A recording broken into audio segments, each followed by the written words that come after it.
ESPN on ABC. Brought to you in part by Samsung QLED TV, the official TV of ESPN College Football. Welcome to windy West Lafayette and Saturday Night Football presented by Walmart. Tonight's game between the undefeated second-ranked Ohio State Buckeyes and the 3-3 Purdue Boilermakers. Already a wild weather day in the Big Ten, lightning in East Lansing, a blizzard in Madison, and no precipitation, but a stiff wind out of the north at 25 to 35 miles per hour. Could be a factor tonight. And welcome in Chris Fowler and Kirk Herbstreit. Maria Taylor will join us. Kirk, we've seen Ohio State on the road twice. They've had to rally against TCU and at Penn State. You circled this as a potential upset trap way back in the summer. See if they can join Michigan at 5-0 with the offense that has had 6 500-yard games in 7 ball games. And it's a different style of offense, as we know, with Urban Meyer. You think of Urban Meyer, you think of a dual-threat quarterback. And this year with Dwayne Haskins, it's been a very different show. They're spreading teams out, and they're throwing the football very effectively. And I think for our fans, they've had a lot of fun watching Haskins, but sometimes you get a little frustrated hearing from fans about where's the running game. But right now, after back-to-back 400 games, the thing to study and appreciate is what Dwayne Haskins and his group of wide receivers can do. They'll spread you sideline to sideline, and then he's going to look for the underneath throws early in the game. Once he hits these throws underneath because of the timing and the execution of the spacing, that's when he really gets you where he wants you. Safeties, linebackers, they kind of get lulled to sleep. This is last week against Minnesota. Not just a spectacular catch, but the play design. Instead of going underneath, it's a fake to the outside, then upfield vertically, and KJ Hill makes the play. If you're Purdue, a team that has to pressure the quarterback to get any pressure at all, they got to be aware of not just the underneath stuff, but Dwayne Haskins eventually going to look for those big shots. Boilermakers, the only team to start 0-3. They were all close losses and then get back to 3-3. They beat a ranked BC team here. Consecutive Big Ten blowouts on the road. It's a big play offense. They need big plays tonight, Kirk, and they use trick plays to get them sometimes. You get Jeff Brom, his brother Brian. They're very creative and they're aggressive the way they call them. And with that kind of reputation, it plants seeds on the opponents. They have to prepare for those. It takes time. But the reality is that David Blough right now is executing incredibly well. In the last 4 games, this offense is scoring in bunches. Blough didn't start the year in week 1 against Northwestern, but a veteran guy who's been around, knows this offense inside and out, can throw it, can run enough to give the defense problems, and he's got a lot of playmakers around him, especially the guy to watch is the true freshman, Rondale Moore. He's as electrifying and as explosive as any receiver I've seen this year in college football. Guy's a true freshman. Ohio State's defense obviously wants to be aware of where he is. Boilermakers 2 touchdown underdogs, but filled with belief tonight, and it got salty pregame. Ohio State was coming out just as Purdue was also coming on the field. Wasn't planned, but they kind of got near each other, and it's a little feisty. We'll see how that plays out. Windy Big Ten weather in prime time from West Lafayette coming up.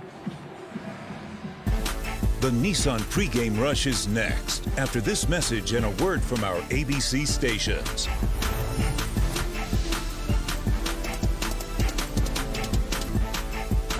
This week, Saturday Night Football is rolling into West Lafayette. Purdue has almost played spoiler to 2 Ohio State perfect seasons. 2002, Krenzel to Jenkins on the 4th down. Before the year started, I said Ohio State game that they got to be worried about is at Purdue. 8 to X. Here we go. Go 20. They like seeing people play their tails off every single play. Jeff Brom tries to get his team playing with a chip on their shoulder. What does the Boilermaker do every single time? And it's working. He hammers down. And he hammers down again. And then he hammers down. We're working there. Going live. Dwayne Haskins, with the season he's having, he could own every passing record at Ohio State. Rondale Moore, he's going to be worthy of a helmet sticker by Saturday night. 5. Here we go. 3, 2, 1. This is Purdue is pumped up for this ABC National Showcase. Welcome back to this presentation of the Big Ten on ABC. Urban Meyer's teams at Ohio State 27-2 on the road. He's with Maria Taylor. Hi, Maria. All right, Coach. So we know that Purdue generates big plays, occasionally off of trick plays. What does your defense have to do to start the night? Well, they're going to have their plays. You got to get them on the ground and make them go the distance. You know, make them earn their yards. Dwayne Haskins just came up behind you, gave you the bunny ears. What do you have to see from him early tonight? We got to control this crowd a little bit and get some first downs and play field position and then hit some big ones too. All right, thanks for your time. Got the bunny ears there from Dwayne Haskins. Out of Scarlet, it's about a 3.5-hour drive to Columbus, and Ohio State fans, we know how they travel, and the Scarlet sprinkled in among all these black Purdue fans here tonight. Not a full blackout, but the Boilermakers wearing the all-black uniforms. There's one, he's in the wrong section, but he's got plenty of friends in Scarlet and Gray tonight here. Ohio State won the toss and deferred. Purdue received, but they're going to work right into the wind in the first quarter. It's died down a little bit, but it's going to be a factor kicking and throwing the football. Lake Hobbiel to kick it away, and it's taken by Rondale Moore. And the freshman electric returner and slot receiver tackled at the 17. So David Blough comes from the Dallas area. He's a graduate student. He's got deep faith, perhaps a future minister. He's made 7 trips to South Africa to mentor orphans who've been orphaned by AIDS down there. Quite a young man. Yeah, just a tremendous leader. Brings all the intangibles to the table to his football team. Gave a great speech, remember, a couple years ago at the Big Ten lunch, and just a great representation of this school. And will have to play well tonight, obviously, to give themselves a chance. 10 touchdowns, just 2 interceptions on the season. DJ Knox, the rugged tailback, motions in. They fake it to him. Blough wants to throw, and first down. And it's the catch made by Rondale Moore, who escapes. Look out. He's got blazing speed and a lot of power to go to the 40-yard line as well. Very first play, they're going to give Rondale Moore space. Look how far off Jordan Fuller is. You cannot do that against number 4, Rondale Moore. He is too quick in space. Ohio State needs to put somebody up tight on him to try to slow him down. Now he goes in motion. They throw it to him on the far side. It's bobbled, and it's ruled incomplete. Moore with 45 catches. That's 25 more than the second leading receiver here. They'll operate behind an offensive line that should have its hands full tonight against the Buckeye front. But it is a veteran bunch. Kirk Barron, 53, is the leader. They're going to need something out of their running game, which means DJ Knox, 1, is a guy to watch. Sparks and Zico have to step up along with Hopkins to try to take some of the heat off of 4, the freshman. Moore. Yeah, Jeff Brom feels he needs a big game out of 89. His tight end Hopkins. They work the middle, and they try to feed it right to him, and it's broken up by Werner, who figures to have some challenges in coverage tonight. This defense, of course, has had to learn to live without Nick Bosa, Chase Young, and Draymond Jones, the leaders up front. Tough Borland, and also Malik Harrison back in the lineup. Damon Arnett did not make the trip. He's suffering from a head injury, so Jeffrey Okudah steps in as the starting corner. Got great length, and will have to hold up in man-to-man coverage. Great player. This is a challenge against Ohio State big time. 3rd and 10. They show pressure up the middle. Blough backpedals, has a clean pocket, but delivers way over the head of his tight end, who was pleading for a flag. There isn't one, and the Boilermakers will have to punt. Well, coming out of the break, he got grabbed in the face mask. That's what he's upset about. When he came out of his break, Isaiah Pryor grabbed him by the face mask, not the jersey. That's what he was upset. The big guy right there, slowed him down and affected the timing between the quarterback and the big tight end, Hopkins. Joe Shopper is a 4th-year punter for Purdue. Gets it away. They pressured him.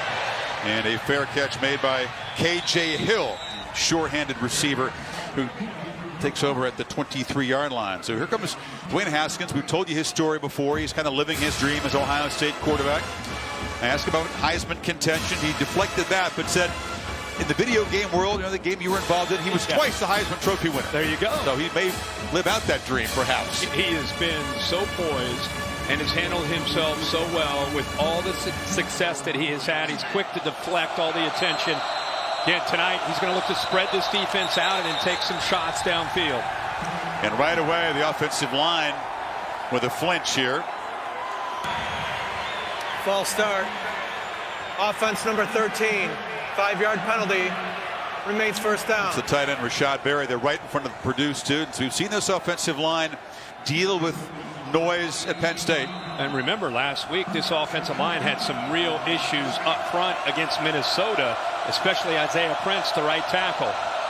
Could not run the ball as well, and also the pass protection was an issue. Now here they are on the road a week later. Boilermakers bring pressure off the edge. There's a flag down as Dobbins gets a screen and slips down short of the 20. So right away, defensive coordinator Nick Holt giving a blitz look. And they may have had an illegal formation here. Like maybe 5 guys in the backfield. Haskins was trying to direct traffic pre-snap, asking whether the Boilermakers want to decline the penalty. Illegal formation. Offense, 5 men in the backfield. The penalty is declined. 2nd down. And they'll take the play, which resulted in just a short gain. So 2nd and about see where they spot the ball. You can see all, including the quarterback. 5 there.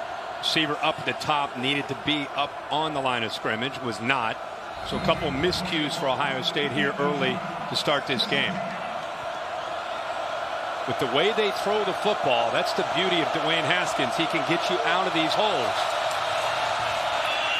Paris Campbell on the edge, and that excellent blocking core Buckeye receivers not able to create space for him. Jacob Thieneman drove him out.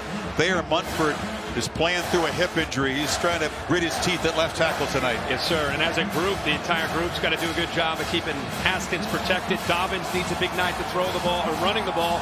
And you know about McLaurin, Campbell, Mack, and company on the outside. Been a huge addition to this offense this year along with Haskins. Excellent 3rd down team this year, but the Buckeyes need 11. Haskins gets it out. Campbell on the edge. Can he make a man miss? No. Sure-handed tackle over there, and the Boilermakers force a punt. Good job of mixing things up. Purdue has got to get creative, and that's what they do. You'll see a stunt from the outside with Derek Barnes, and even though Haskins getting rid of the ball quickly, that pressure forced him to get the ball out fast, and that's a big key right there. Can they rally against the Ohio State speed and tackle in space? That time they did on 3rd down. Good tackle by Simeon Smiley, the backup safety. So early mental mistakes by Ohio State put him behind the sticks, and here's Moore, the punt returner, who is just absolutely electric every time he touches the ball. Boilermakers much better field position now on their 2nd possession.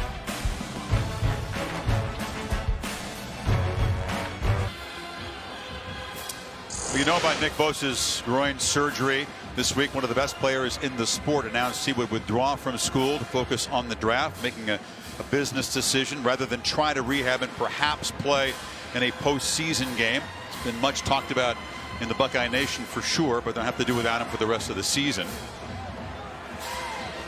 Chase Young had a tremendous game in his absence at Penn State, picking up the slack, but it's not easy to make up for the loss of number 97. Boilermakers from the 40. They fake it to Moore, and Blough with the back foot just slings it into the bench. It was good coverage. Your reaction to Bosa's decision, Chris? Yeah, I mean, it depends on how you're viewing that decision.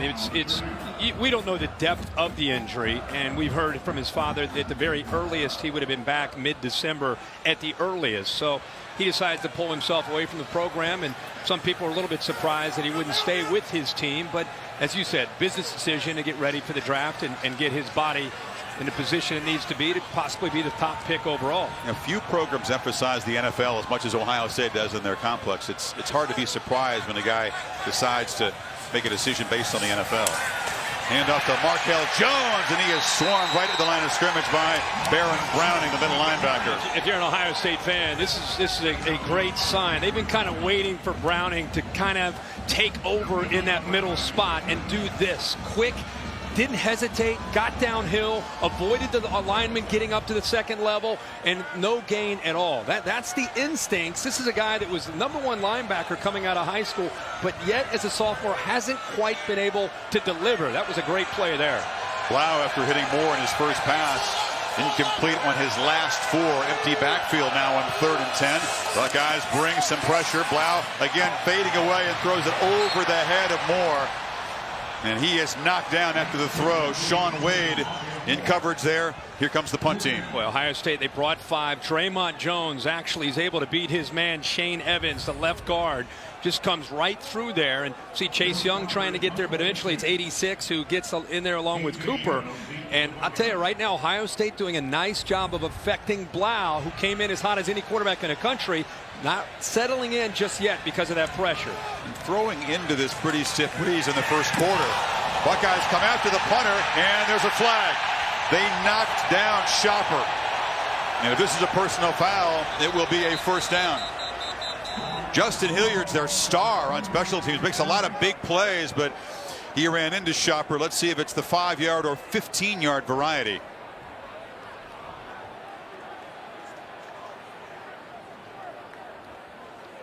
First indication looks like it's running into the punter. In that case, it would not be a first down. Yeah, I mean, I thought it was a pretty good acting job by Spencer Evans. In fact, the flag didn't come in until late. Running into the kicker. Defense. 5-yard penalty. Repeat 4th down. So Shopper, the veteran, tried to draw the personal foul, didn't get it done. And Hilliard's penalty doesn't cost him a first down. Launch point was where you want to be. He actually went underneath of Shopper. Yeah, it looks like running into. Yeah. Sorry, I called him Evans. It is Joe Shopper. See, Hilliard does. Yeah, that's the right call, running into, and another kick. Remember, you talk about trick plays. It's early in this game, but Ohio State, the first punt, they were concerned with the alignment of Purdue's punt team. So you said with all the trick plays, always have your head on a swivel and be ready. This time they peel back to set the return. I mean, Shopper, a very high boot. Hill's going to come up and make a fair catch at the 25-yard line. So far the defenses have dominated. Second possession for Dwayne Haskins with those 28 touchdown passes to lead the FBS.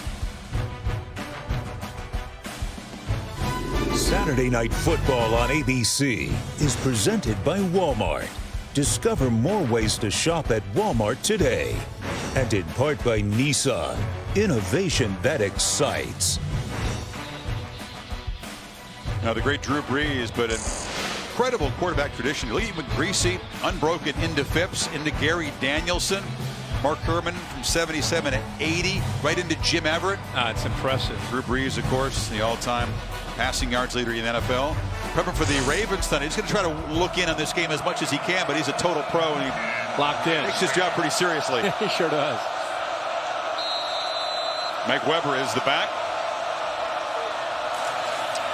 And they flip it in the flat.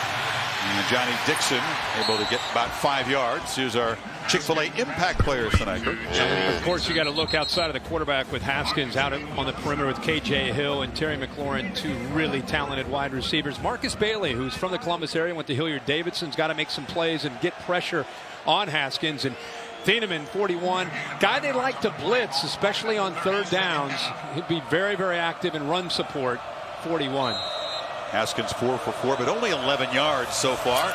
Play action, and they sling it to the middle, and another catch up at the 45-yard line. Hill has a first down.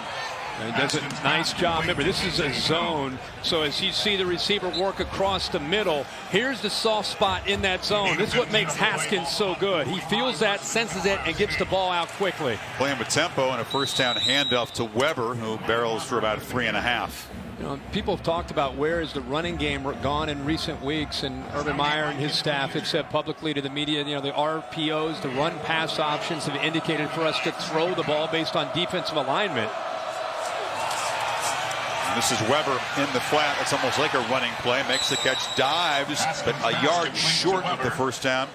Kenneth Major knocked him out. Yeah, and I think what you're seeing is a lot of those passes, the passes out into the perimeter, the short, quick passes, are really, they've become an extension of their running game. And there's a first down carry inside the 45 to Weber. With that being said, I would also tell you, in my opinion, watching this offensive line, I thought this line by the middle of the year would start to become more physical and more dominant at the line of scrimmage. So we could talk run pass option all we want. I don't think the line has gelled. I don't think they have the continuity that they had hoped to have at this point, and I don't think they're blowing people off the ball the way they had hoped to. Boilermakers bring pressure. Haskins hit as he throws, but he gets the ball to Luke Farrell, the tight end.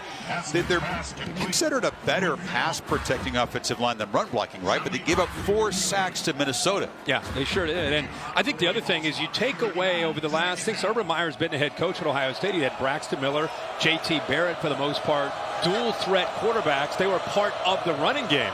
First time other than Cardale Jones, they haven't had that. They fake it to Campbell, and Weber on the misdirection is knocked down. Good open field tackle by Major, the corner. It'll be 3rd down and about 3. You know, when I had Northwestern in Purdue week 1 on a Thursday night, Chris, when you were with the U.S. Open, and they didn't really have any answers at corner. They had a lot of young players, and Major has developed in these first 5 weeks. Flag before the snap and a false start, and then they'll back him up. It'll be 3rd and about before the ball 8 or 9 was snapped. now. False start. Offense number 59. 5-yard penalty. Remains 3rd down. Something to watch, though, because when Isaiah Prince makes a mental mistake like that, sometimes the mistakes come in bunches and he gets down on himself. And I will tell you this, after the week he had last week, especially in that second half, now he's on the road with a crowd. You get to 3rd down. I'm not surprised he's jumping the gun there a little bit to try to get outside, try not to give up a sack the way he did last week.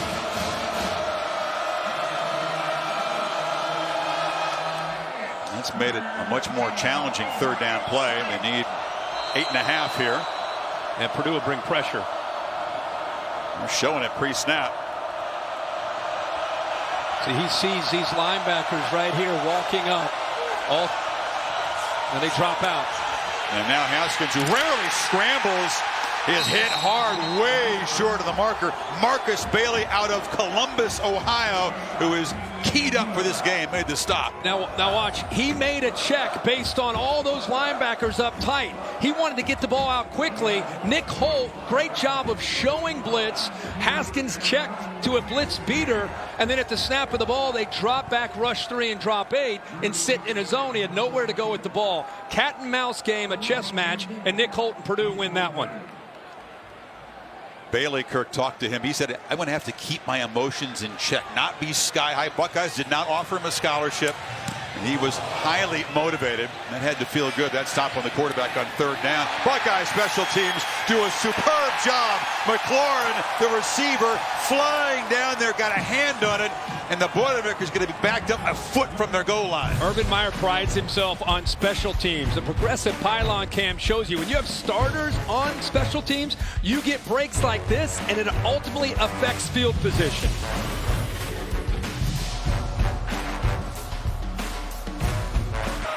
Boilermakers take over at the 2. It's a tough run by DJ Knox. McLaurin first touched the ball at the 2.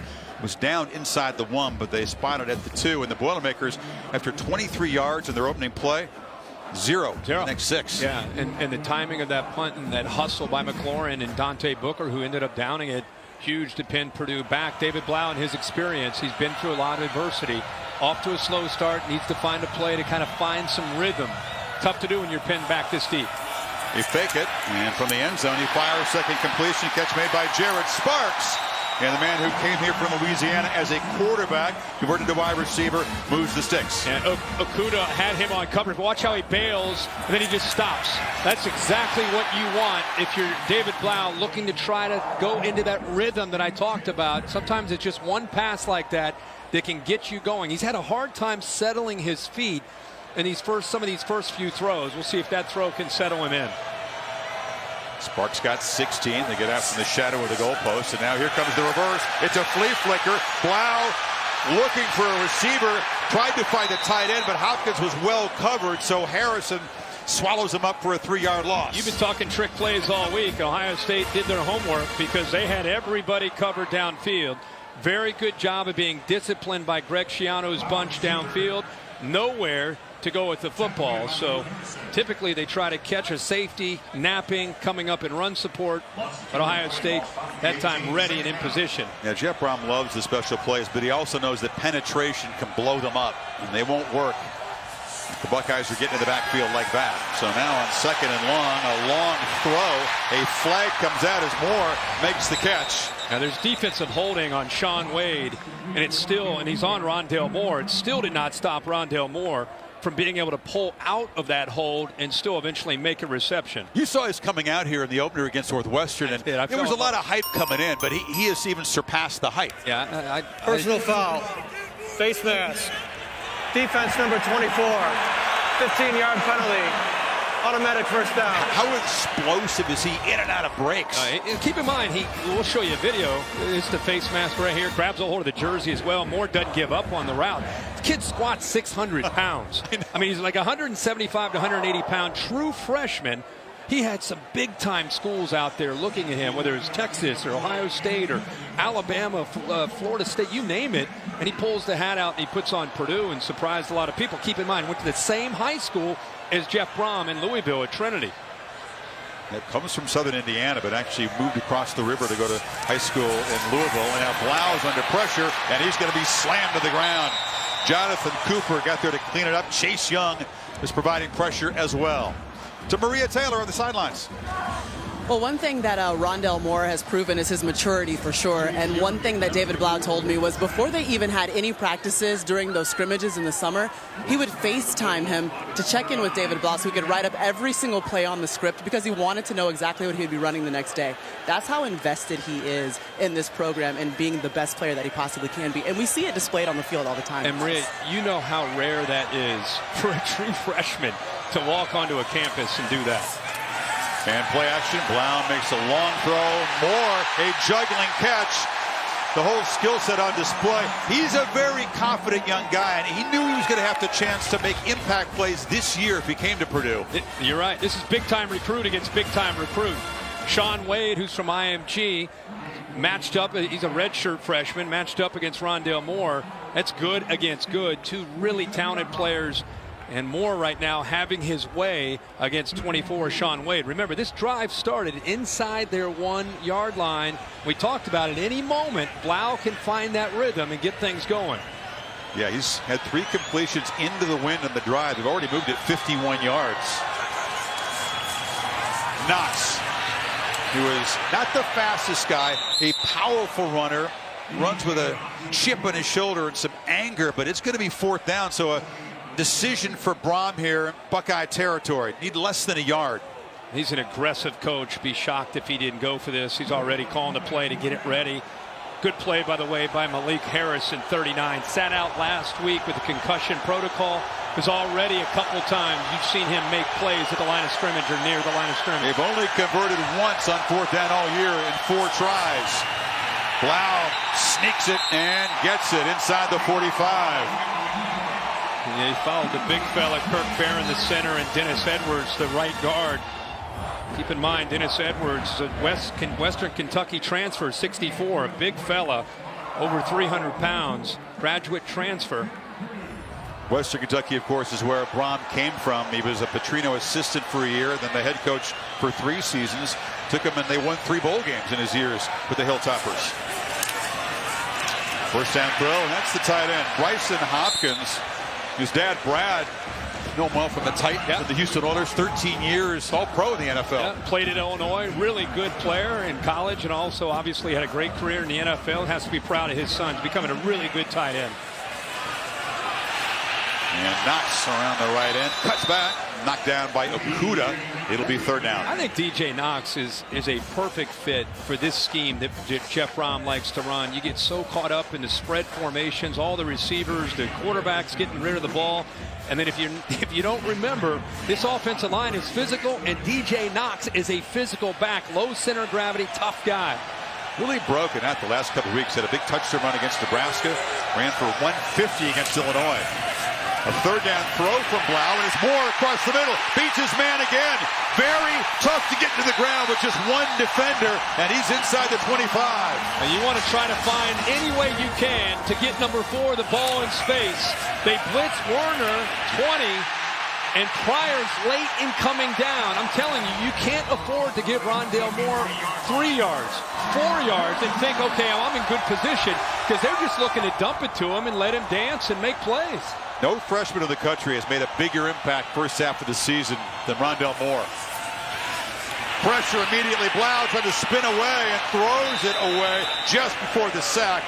heavy pressure Malik Harrison. Greg Schiano, as you get deeper and deeper into Ohio State territory, you're going to start seeing these blitzes. You can see a lot of pressure.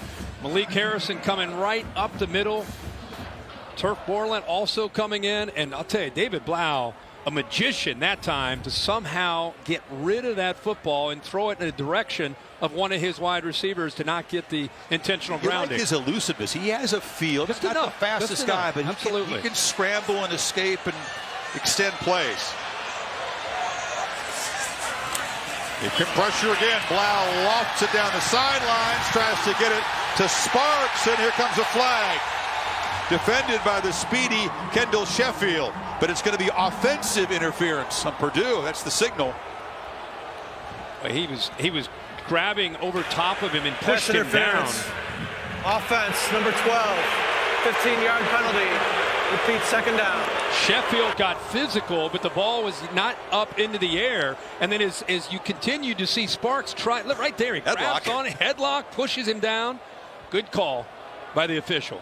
Man, Purdue, a very impressive and important drive from their own 2-yard line, but offensive pass interference is almost always a drive killer. And they are way back at the 38, trying to get into field goal range into the wind now. 2nd and 25. Good job by Sheffield using his body position there to block out the receiver, Sparks. Blough backpedals, it's a screen. Knox has a lot of room. Cuts it back. Loses the football. It rolls out of bounds at the Buckeye 10. So Purdue retains possession, but it'll come back. Right. Yep. Right where he lost the football. I still think he's got a first down. It's about the 12-yard line where they're putting it down. Yeah. Move the sticks. How about the call, by the way, Chris? Ohio State's been blitzing like crazy. What's a great answer to a blitz? Set up a screen pass to a talented running back in Knox and get him the football out in space. It was Reap who eventually caught up and knocked the ball out of bounds. But the Boilermakers from their goal line trying to get to Ohio State's goal line. Wrestled down behind the line, Markel Jones. Davon Hamilton, who says that Ohio State's defense has got to start faster. They got to prepare better. Hasn't always been a fast starting defense. Blough is looking for matchups down in this area. He's got to be able to find. They've struggled to score touchdowns down in this area. This is where he's looking for his big tight ends, or also Rondale Moore. Exactly, Kirk. 31 red zone trips, only 17 touchdowns. Kicked 11 field goals in the red zone. And now a throw to the end zone. Caught, touchdown! Isaac Zico!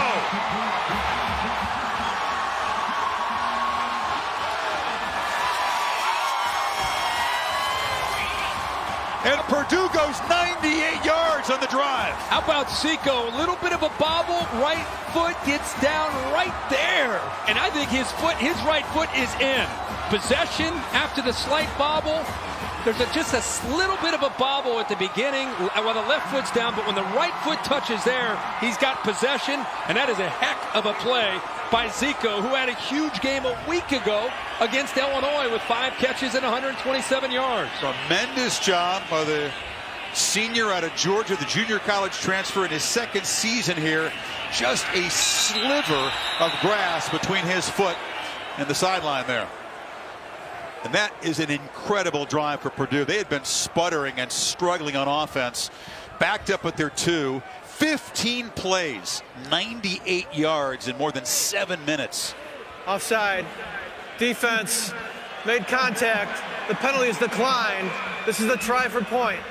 That is not a Purdue drive, Kirk. We talked about their reliance, their dependence on big plays. They don't churn out drives like that typically. No, and they were able to convert some 3rd downs, keep that drive alive. They had a 4th and short to keep that drive alive. Wow, was 7 of 8. Yeah.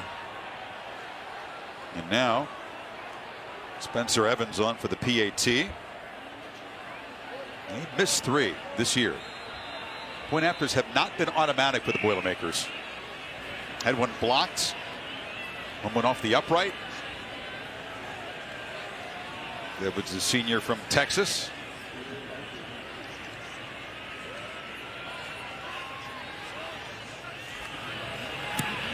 This one is right down the middle.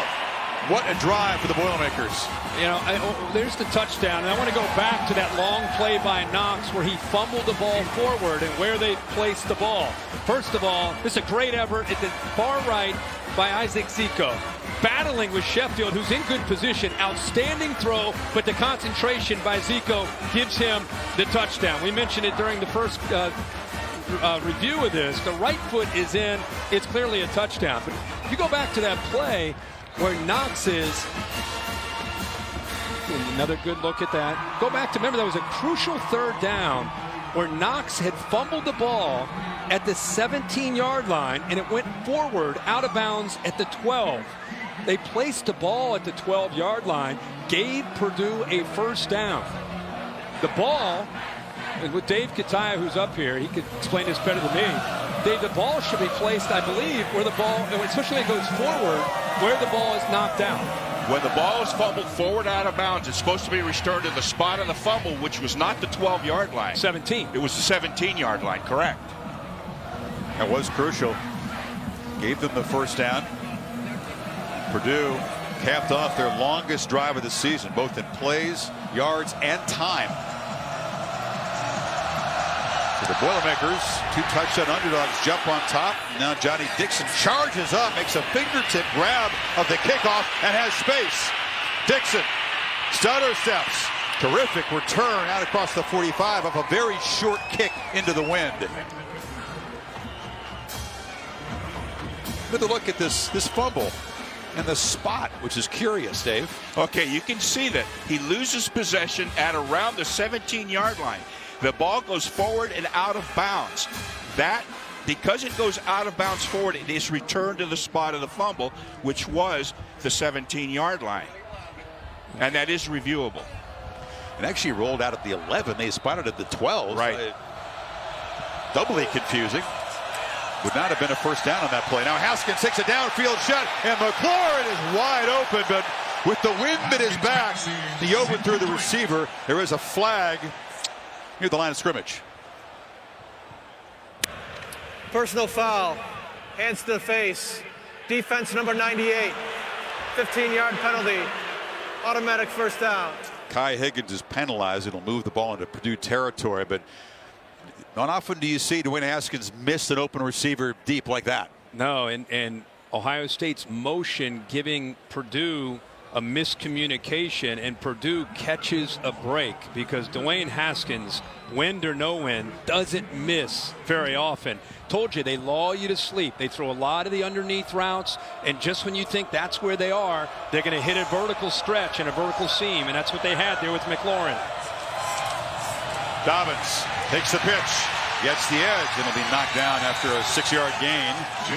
Cornell Jones, the middle linebacker, was there. And there's another flag down. Flag in there late. And Dobbins getting up. Remember, the pregame festivities involved Cornell Jones, 46, and Dobbins. And that time, Jones pushed Dobbins down after he got tackled out of bounds. There was a lot of, you and I were on the field. 46 was right in the middle of it. After the play was over, unsportsmanlike conduct. Defense number 46, 15-yard penalty, automatic first down. Remember what Jeff Brom told his team in the pregame speech. Don't get caught up in this kind of stuff. Don't do the jawing. Just play your game. He makes a tackle, and then he has to do that on the Ohio State sideline. And you know, I called a game, the first game of the year, same thing where they made a mental error with Lorenzo Neal, cost him the game against Northwestern. Those are the things you can't do against a talented team like Ohio State and try to expect to pull off an upset. So 2 personal fouls by Purdue, setting Ohio State up in the red zone. Haskins slings it near side, catch made, and McLaurin is knocked down right there. It'll be a 1st and goal. This is a great example for all of us that when you watch a team like Ohio State, they're battle tested. They played against TCU. They were down in that second half, had to look at each other and find ways to come back, and they did. They went to State College. Looked like with 8 minutes to go, they're out of that game. Boom, they found a way to come back. So when you go through those experiences, you really don't panic. You get into this kind of situation on the road. Dobbins runs right into heavy traffic. Boilermakers were crowding the line. Absolutely. 8 down against TCU, 12 down fourth quarter with the hysteria of a whiteout. Right. And Haskins was money. Yes. End of the first quarter, though, and the Boilermakers with that 98-yard drive lead at 7-0. Back after this message and a word from your local ABC station. The massive 82-inch Samsung QLED TV. You can't look away.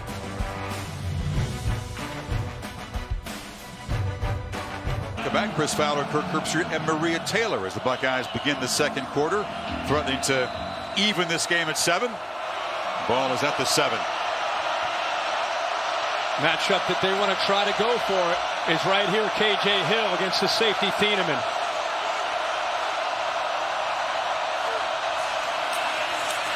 Dobbins slipped as he cut, and that ruined the play.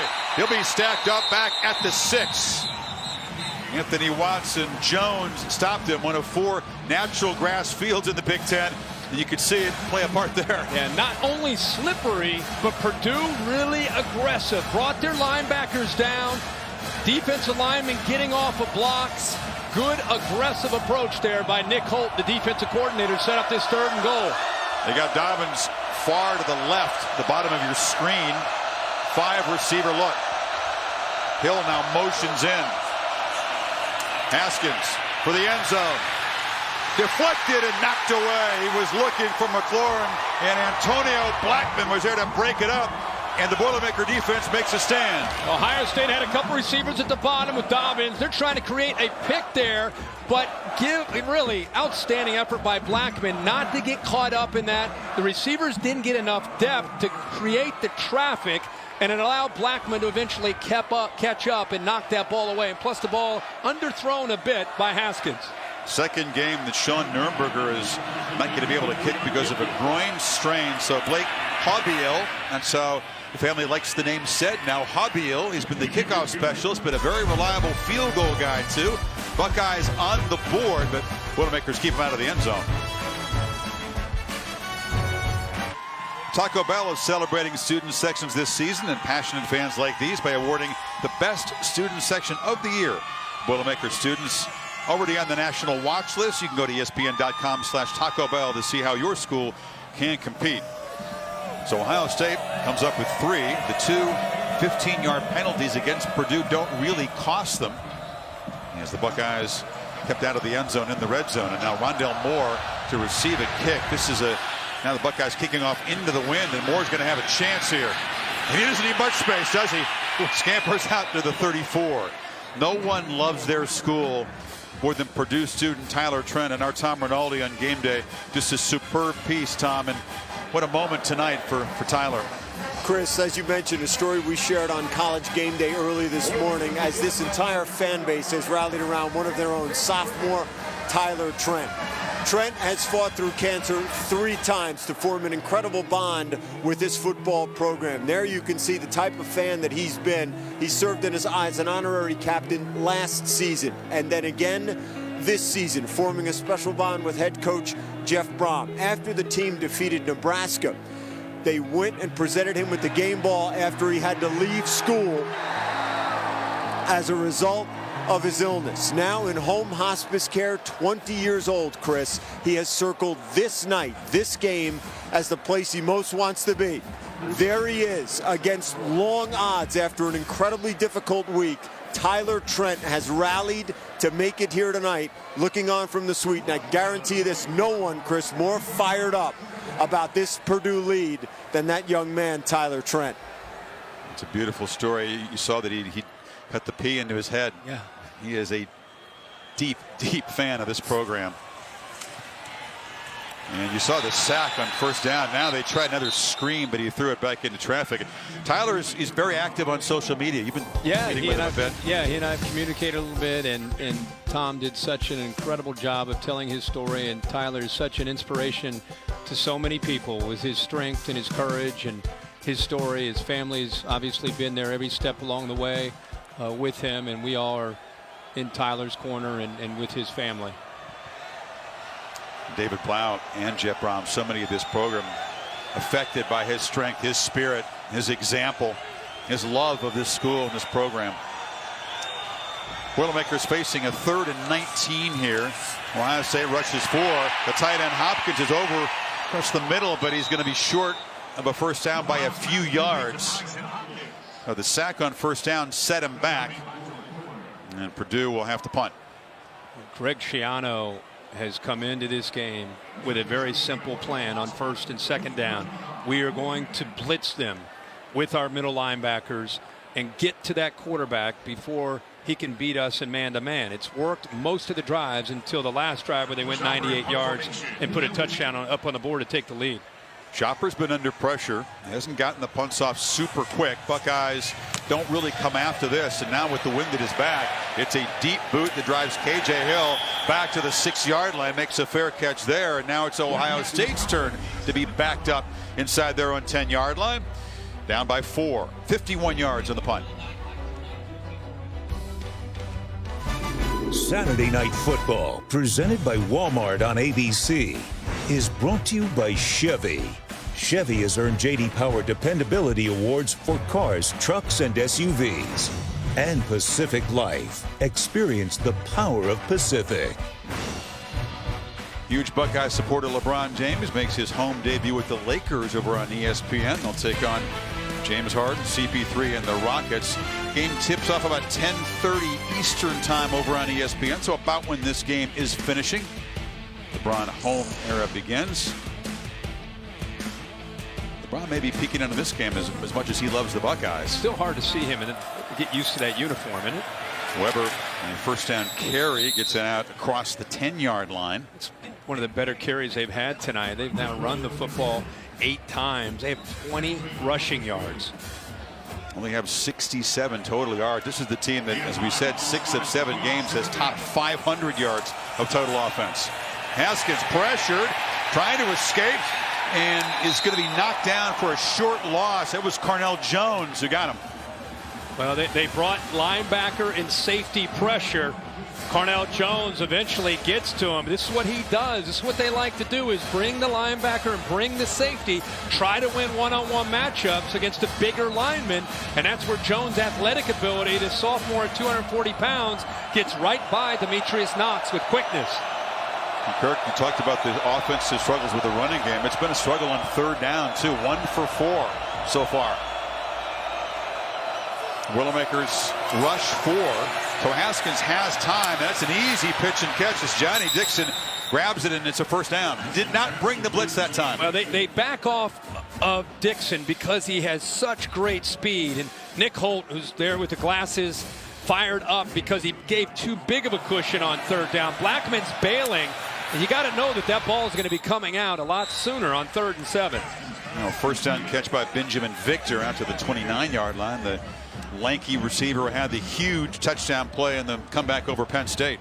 I'm always amazed college corners at 3rd and 7 are bailing at 10, 12, 15 yards and just giving the easy first down. Weber hit immediately and spun down at the line of scrimmage by Kenneth Major. The corner has been active so far tonight for Purdue. Yeah, Chris, I mean, for a freshman, he's been dealing with a little bit of a hammy. You know, think of corners, you always think of how they do in coverage, and he's probably their best cover guy, even though he's a freshman. But I tell you, he's physical, gritty, tough guy. You see it on film. That time he didn't hesitate there against the run, got involved, and kept Ohio State short of that first down. See what the call is for Nick Holt's defense on this third down. Buckeyes need 4.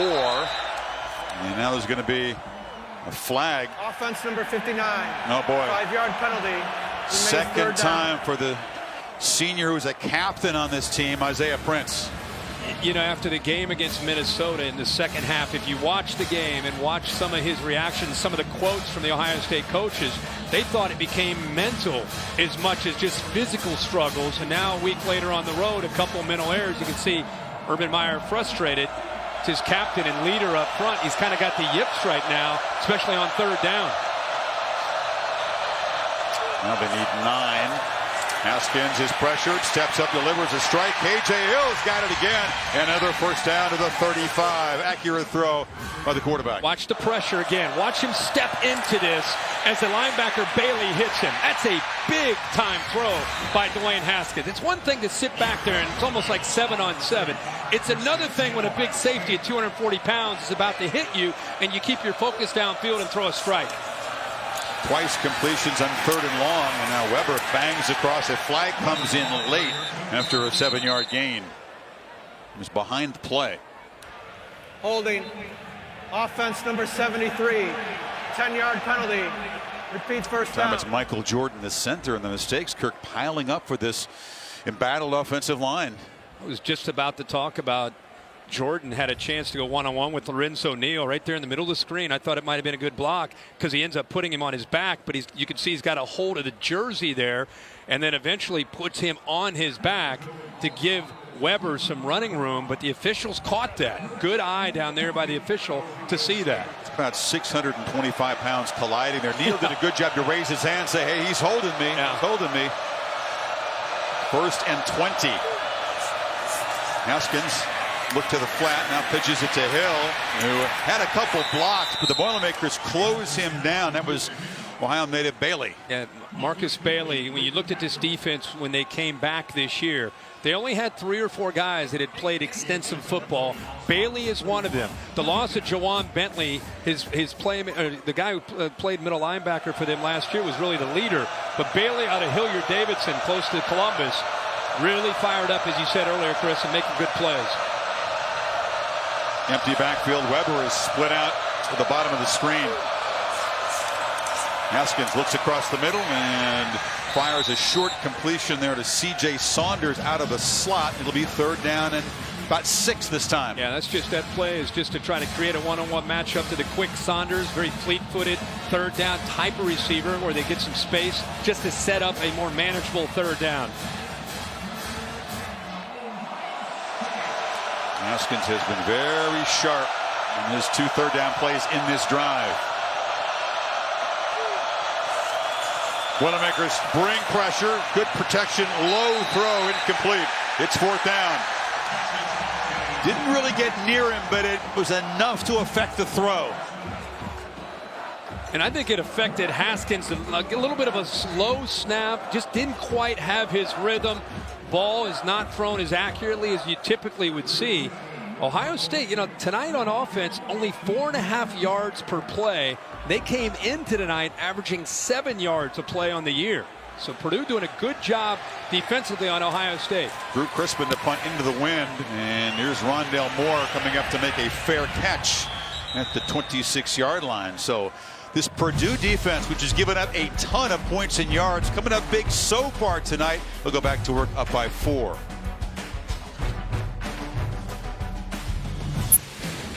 Yeah, we told you when we came into this game that Rondale Moore, the true freshman, could do a lot of different things, and Ohio State had to account for him. And when you give him space, it's an issue. They've done a very good job of being creative at times, using him as a decoy, which set up a big play to DJ Knox. Even his play, look at the safety looking at Moore, opens up the touchdown pass to Isaac Zico. The safety's a little bit late getting over, so Rondale Moore having a big impact so far on this Purdue offense and what they need to do. He's in the backfield. Blough instead looks over the middle, and he's got the tight end running free. This is Cole Herdman, and he barrels well into Ohio State territory, the veteran senior tight end. So these linebackers are getting aggressive coming in here. What do? You look right behind them. If they're going to come down in there and expect to either blitz the quarterback or be in run support, look for the tight end Herdman getting right behind aggressive linebackers, which Ohio State's been doing all night. 19-yard gain, or 29-yard gain, I should say. Now, what looked like it was going to be a flea flicker. Knox it was a fake. He looked like he was going to pitch it back to Blough, kept it, and muscled forward for 4. I don't think he fooled anybody, but you know what he did? He showed how physical of a runner he is. You're right. It was a fake flea flicker back to the quarterback, but at 5'7", 210 pounds, he is a tough guy to get your hands on. He just lowered his head, and instead of a loss, he ends up picking up 4 or 5 yards. He's strong, Kirk, but I think it's just his attitude. He just runs mad. It has as much to do with anything as the broken tackles. Now they fake it to him. Blough's going to scramble, heave it downfield, jump ball, flag down, catch made by Zico at the 11-yard line. Now did he push off? Yeah, he pushed on the back of Kendall Sheffield. This will come back. By the way, David Blough got crushed when he threw that football. Landers came in, the old junkyard dog defensive tackle, and hit him. Lyman are trying to get him straight. Pass interference. Offense number 7 pushed off. 15-yard penalty. Repeat, second down. It's the second offensive pass interference, and Blough's in some pain after the hit. Yeah, a little stutter and go. Sheffield never puts his hands on him. The only hands that were put on anybody is the receiver. Zico pushes the corner, Sheffield, right in the back. Created that separation. That's what the officials saw. That is a big hit by Landers. We call him the junkyard dog out of Huber Heights. Went to Wayne High School. Great high school and a great player. So Ohio State will use a timeout. The penalty backs the Boilermakers up into their territory. It'll be 2nd and 20 when you come back.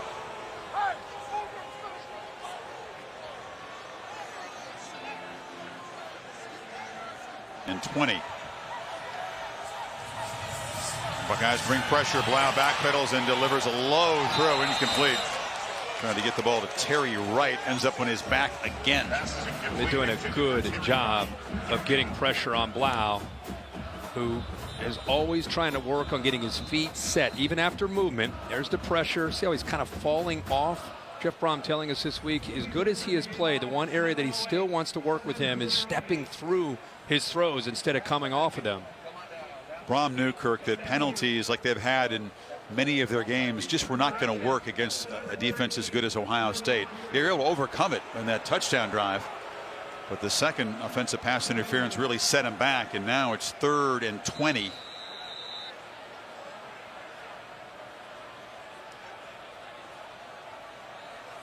Buckeyes running defenders on late.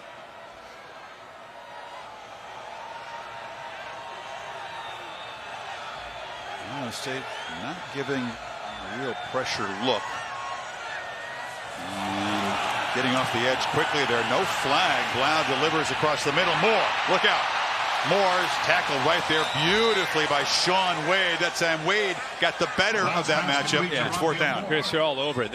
I don't know if people realize how good of a play that is in the open field against Rondale Moore. That is a tough thing to do, as Moore does a good job off from the right, working over the middle. He beats him, but then you can get an idea how fast Sean Wade is in space. He eliminates the cushion and then is able to go low and come up with that tackle. He didn't buy the stop and go that Moore loves to do. He got stop and a dime and then accelerate again, and so many defenders have looked foolish this year trying to tackle him. Here's Shopper trying to pin Ohio State deep. Kicks it with backspin very high, and they are able to down it. So Purdue does its job on the punt team, and Ohio State will be backed up once again. To Tom Rinaldi. Chris, thank you very much. We just shared the story of Tyler Trent, and up now in the box with him. Tyler, you have circled this on your calendar for the longest period of time. Had to leave school just a few weeks ago. Didn't want to do that. What does it mean to you to be here tonight? Oh, it's such a blessing and super special. Haven't had the greatest week health-wise, and so just to be here is a wave of emotions for sure.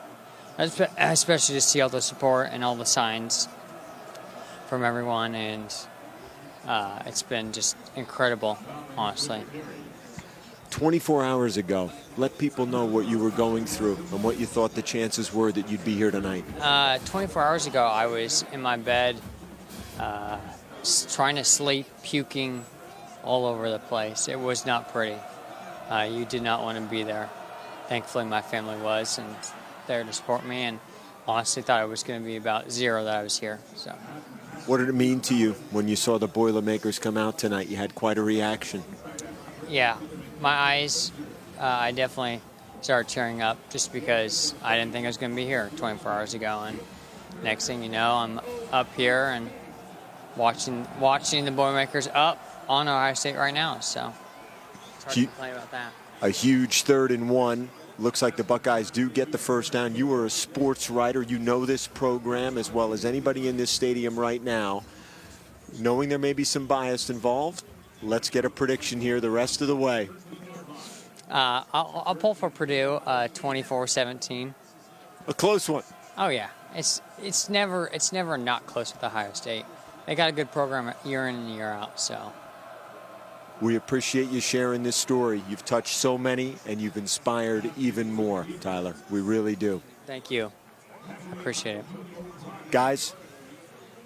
And Tom, if you think you've had a rough day, you have obstacles in your life, think about the strength of this guy. He's inspiring indeed. Absolutely awesome he's able to be here tonight and feel this support in person. Haskins loops it, tried to get it to Campbell, was behind him. Talked about Drew Brees watching the telecast, and like everybody in this extended Boilermaker family, inspired by that young man's strength. Your school loves you too, the Tyler Trent. We all feel your strength and are inspired by your will. You are special. You make us all better. We are with you. It's awesome. Boilermaker for life.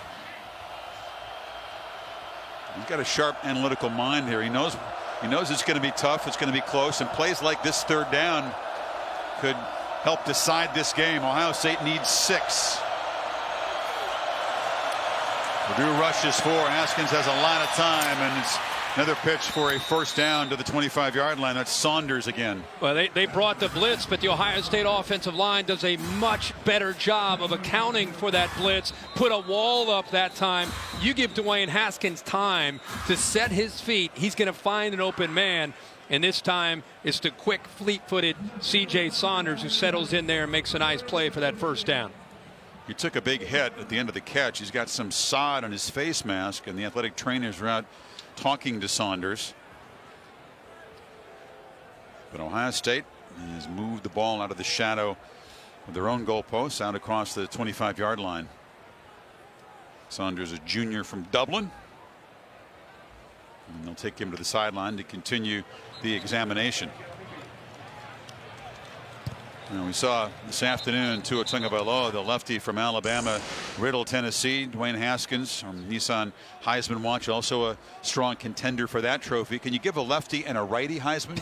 Right. Divide it up, maybe? Boy, it's going to end up being a heck of a race. Dwayne Haskins is continuing to put up numbers. We'll see how tonight goes, the rest of the year goes. Of course, Tua at Alabama. And Kyler Murray is having a monster year at Oklahoma. The Sooners back in action, and he had a big day today against the Corn Frogs. Hot pass to Paris Campbell, who's chased by Jones, but he gets the corner using that speed and gets within a yard of the marker. Like we have a flag up there where Paris Campbell went down. Holding. Offense number 13. 10-yard penalty.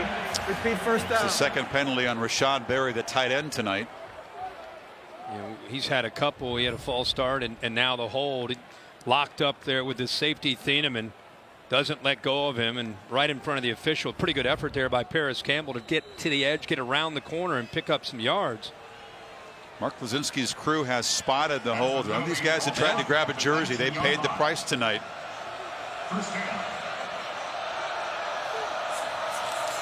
So Haskins backed up, flips the screen to Dobbins. He's got blockers. J.K. Dobbins in the clear. He was just held up briefly. Still able to get a first down before Mosley drove him out. You know, it's not been a big night so far running the football, but you still want to get Dobbins involved. What better way than just a simple little screen, let the lineman get downfield, and you get him, much like Rondale Moore, you get two and White out in space. Man, he can make a lot of people miss. And he had a gap, but he sort of stumbled. Now Haskins across the middle. Almost intercepted. It was Jones dropping deep into coverage against Hill. Had it in his hands. Jones does a good job getting vertical. All of a sudden the ball is on him. He's in perfect position to come up with that interception. And I don't think Dwayne Haskins thought that Jones would get that kind of depth to be able to be in position to make a play on the ball. By the time he turned, ball was in his hands, just unable to hold on to it. Very nearly just the 5th interception for Haskins. He hands it off to Dobbins. Yeah, Jones is a guy that plays nearer the line of scrimmage. He's like a run-stopping middle backer. Don't expect to see him cover a receiver. Yeah, I love when Nick Holt talks about Jones, and he says he's a Mike linebacker. He's a Big Ten linebacker, meaning he's physical. And we mentioned they lost Joanne Bentley, the leadership and the playmaking ability at that spot, so they've needed Jones to step up this year. And he and Derek Barnes have really become a great team with Marcus Bailey. Yeah, they don't come out of the game. They asked their linebackers to play a whole lot of snaps, and there was some feeling that maybe Jones has been wearing down the last couple games, but he's come up big so far. On third down, they bring pressure. Buckeyes pick it up, and Haskins makes a long throw for a first down to McLaurin. There's that NFL arm from one hash all the way to the sidelines the other way. Soft cushion again. The line does a good job there on third down. Tight spiral. right where McLaurin can make that play. That time Blackman, instead of bailing there on third down, was actually a little bit closer to being able to make a play on the ball, but the accuracy and velocity by Haskins prevented that from happening. McLaurin came in, Kirk, just 118 yards short of 1,000 for the career, which would give Ohio State 3,000-yard receivers for the career for the first time ever. From the pocket, Haskins looking downfield for Hill, one of those guys, and he's dancing around inside the 20. Well, this is a matchup that K.J. Hill will win every time when you match him up one-on-one. They're playing man-free. There's not a safety back there to help. You can see right when he got off the line of scrimmage, he had a chance to get separation from Smiley, who's the nickelback. A mismatch. That's what Dwayne Haskins could bring to the table. Not just the accuracy, recognizing the mismatch and the one-on-one opportunity where you can win, and he hits it. Good for 32 yards. Boilermaker showing pressure again. Haskins going to have to hurry. Play clock at 3. You just get the snap off. Long throw for Dixon in the end zone, and he overshot him. The Boilermakers, just by showing that blitz, disrupted some of the timing. Thieneman, the safety, came. Nick Holt trying to do the best that he can. Realistically, they're undermanned up front. And their corners right now, they're trying to mix up coverage. Show some zone, show some man-to-man, bring some pressure, rush 3, drop 8. Nick Holt, who's been around the college game for a long time, doing a good job of trying to confuse Dwayne Haskins. Years as a Pete Carroll understudy at USC, was also at Washington. 2nd and 10. Dobbins escapes a tackle and really has to earn a short gain. It'll be 3rd and long, though. Blackman drove him out. See, that's an example where you hear Ohio State's coaches saying, well, we've been doing a lot of run-pass option, and we've been throwing a lot, and when we run, the numbers just aren't right. Well, there's an example where the numbers are right, and the offensive line just gets whipped up front, and there's nowhere to go for these backs. Averaging just combined 2.3 per carry tonight, Dobbins and Weber. Continuing the theme you talked about from recent weeks. Can Haskins create another accurate throw on 3rd and 9? Gotta hurry. And with the play clock winding down this time on 3rd down, Urban Meyer spends a timeout.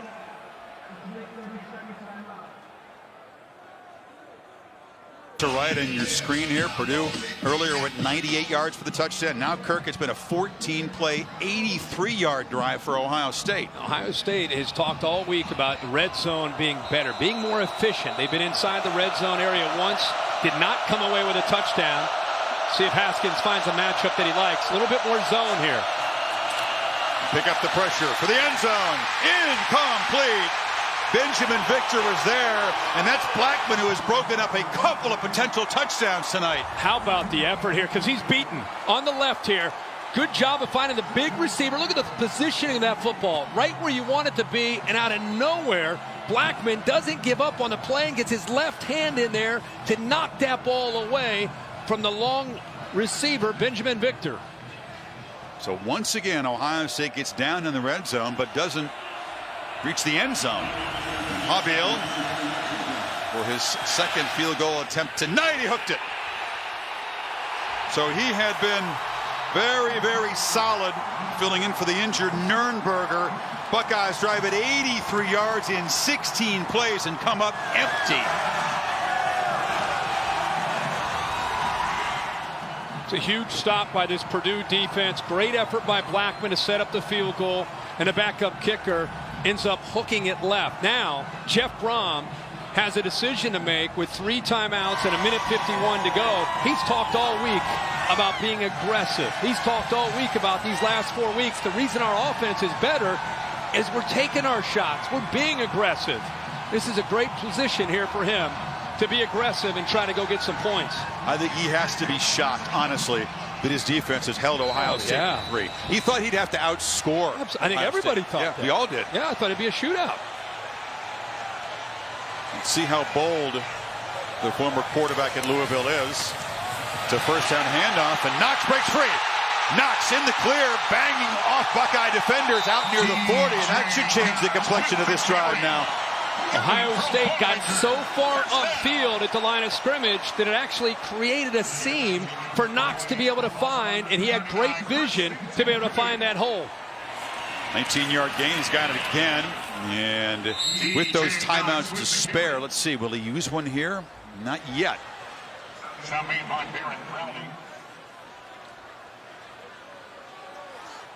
Start getting the linebackers coming downhill. You wouldn't be surprised to see to try to throw the ball in behind them. Wow, pitches it downfield, has a man wide open. Zico, the man who made the touchdown catch earlier, wrestled down at the 20. Kendall Sheffield did not get hands on Isaac Zico. See how Zico goes right behind him? Good recognition by Blough. Terrible job there by Sheffield of not getting hands on to slow down Zico to be able to get the ball, to be able to eventually get it downfield by David Blough. And I don't know, Sheffield, not like him. See, he's down. He's going to take a knee. I don't know. It's not like him not to reroute or jam the receiver. Very slow to get up. One of the fastest corners in all of college football, the 60-meter indoor record holder at Ohio State. And Chris Felica, the Bear, not with a question this week, but an Aflac fact.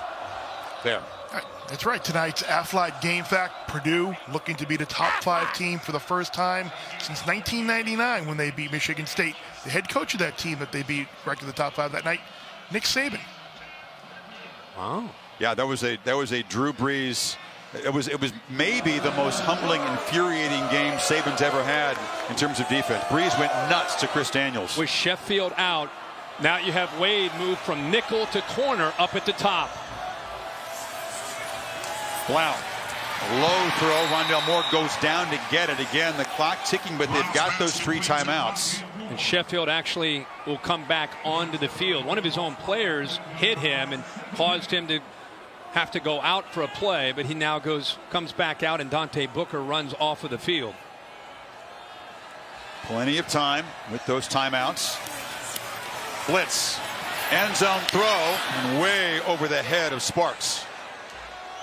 It's 3rd down and 3.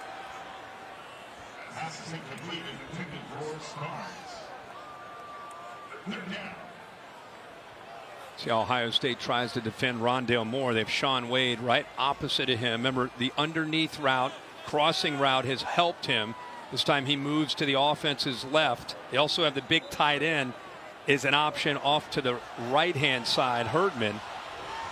Kirk, you know, late first half, but a crucial play here. The Boilermakers need 3 to move the sticks, keep hope alive of reaching the end zone and stretching this lead before halftime. And this would be a score that would reverberate around the country if Purdue goes in up 11 at the break. Ohio State crowds the line, brings the pressure. Blough delivers, and it's dropped across the middle by Moore, who whacks himself on the helmet. That would have been 1st and goal at least. They motion Knox to open up the middle. We just talked about crossing routes being what you would look for in a one-on-one matchup with Rondale Moore against Wade. It's there. He got separation. The ball is there. Moore, if he catches that, it's a 1st down at the very least.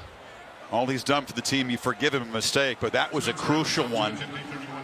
Because now, instead of a 1st and goal, it's Spencer Evans, who's kicked a lot of field goals this year, 11 of 14 from 30 yards to make the lead 7.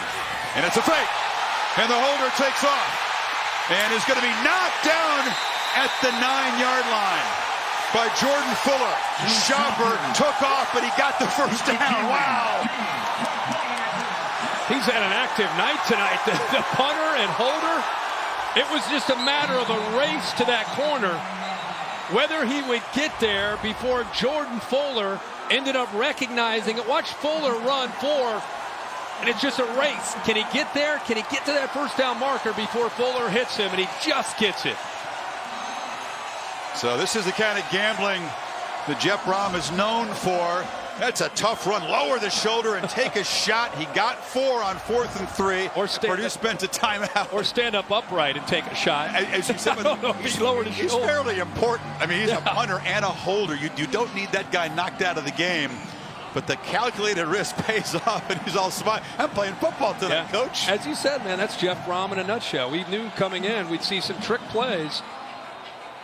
And he decides here, we talked just before this drive, is he going to be aggressive? He talked about being aggressive all week. And there's an aggressive decision there.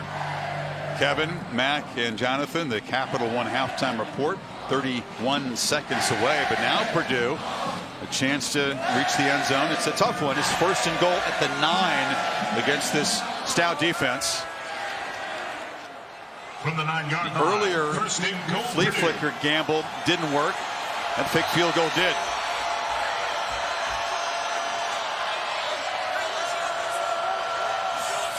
Wow, rolls that direction and delivers underneath. Touchdown! Moore makes up for the drop and reaches the end zone. And the fake field goal pays off big time. What a design by Jeff Brom. See, Tyler is fired up. Isaac Zico, who caught a touchdown pass earlier, does a really good job of setting up an illegal rub or a pick that prevents Isaiah Pryor from getting out there to make the play in man-to-man coverage. 7th catch for Moore, 90 yards. And that drop, Kirk, that looked like it was going to be costly, looked like it might cost the Boilermakers 4 points. But the fake called by Brom, executed by Shopper, and here's the touchdown. Yeah. Good job by Isaac Zico. He'll come from outside, and he doesn't touch Pryor, but he just gets in the way of him. And also, you'll notice a nice pick, or nice little chip block here by DJ Knox on Chase Young. Just enough. There's the rub. And you give Rondale Moore a rub like that, a rub on a rub route, just enough room. He's going to walk into the end zone with that speed, with his speed after the catch. There's the progressive pylon camp. As you said, Zico didn't block anybody. It was legal, but he got in the way. And there's the reaction from Tyler. And the entire Boilermaker Nation has to be thrilled with what they've seen in the first half, especially from this defense. The lead is 11 now.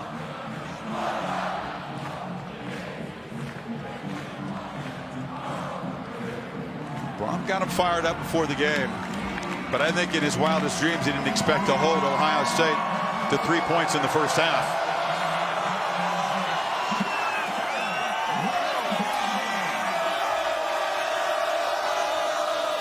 And if Ohio State's going to keep their undefeated season and leadership of the Big Ten East alive, once again, they are going to have to come from behind, double digits down in a conference road game.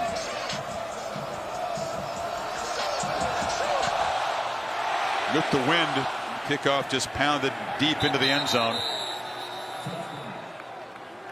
Haskins has had some good-looking throws, and they've generated 173 pass yards, Kirk, but it's been the red zone tonight that's been the problem for the Buckeyes. Twice down inside the red zone, unable to come away with touchdowns. He is 20 of 26.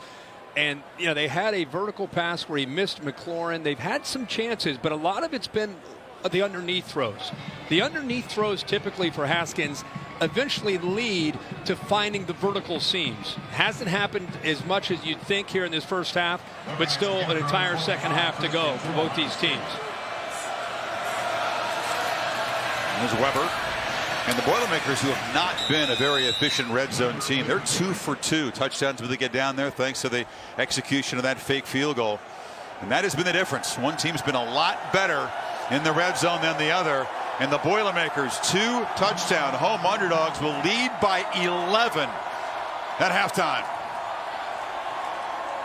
Officials keeping the teams apart. They have to cross each other as they go to their respective locker rooms.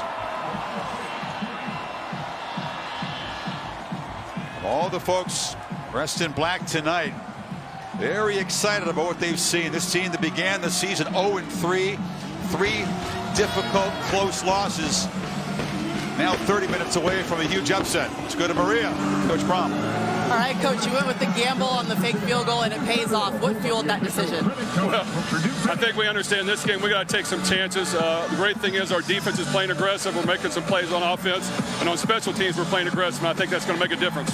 You got the #2 team in the nation down 2 scores going into the locker room. What will be the message to your team coming back out? Well, there's a lot of game left, and while we played a good first half, this team's going to come out. I've seen this team come back numerous times. They're a great football team. They're well coached. We got to continue to play hard. We got to continue to play aggressive. We got to continue to take chances and hope that will pay off in the end. All right, thanks, Coach. Good assessment. Aggression in all 3 phases of the game for Purdue, but Brom knows Ohio State doesn't panic, and they've come back plenty of times. 14-3 Boilermakers. Capital One halftime coming up right after these messages. If they don't win, I'm holding you accountable.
city breeds stars and they breed winners, and I'm a winner. I won't accept anything less of trying to be great and wanting to be great. It's later on ESPN. Right now on ABC, the Boilermakers trying to spring an upset trap. Saturday Night Football, presented by Walmart. In this presentation of the Big Ten on ABC. Purdue more efficient in the red zone. A big gamble that paid off for Jeff Brom. And an 11-point cushion. Ohio State, Kirk, will get the football to begin the third quarter. We've seen them come from behind against TCU. Come from double digits down at Penn State. Got to try to do it again. This first drive feels pretty important for the Buckeyes. It does. You know, we came into this game expecting a competitive game, but a shootout. We thought that Purdue had a chance to score on Ohio State's defense, and definitely Dwayne Haskins against his Purdue defense. And here we are, 14-3. Ohio State missed opportunities in the red zone. They were down in there twice, only came away with 3 points.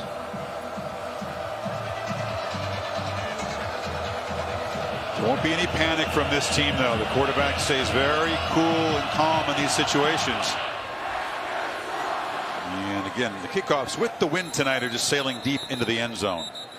There's our Pacific Life game summary. We talked about Purdue's big play offense. It was a long, methodical drive, 98-yard touchdown drive, but Ohio State not able to execute when they got in the red zone. Yeah, Purdue's done what they needed to do defensively to be able to knock the ball away. Ohio State just the 3 points in the red zone.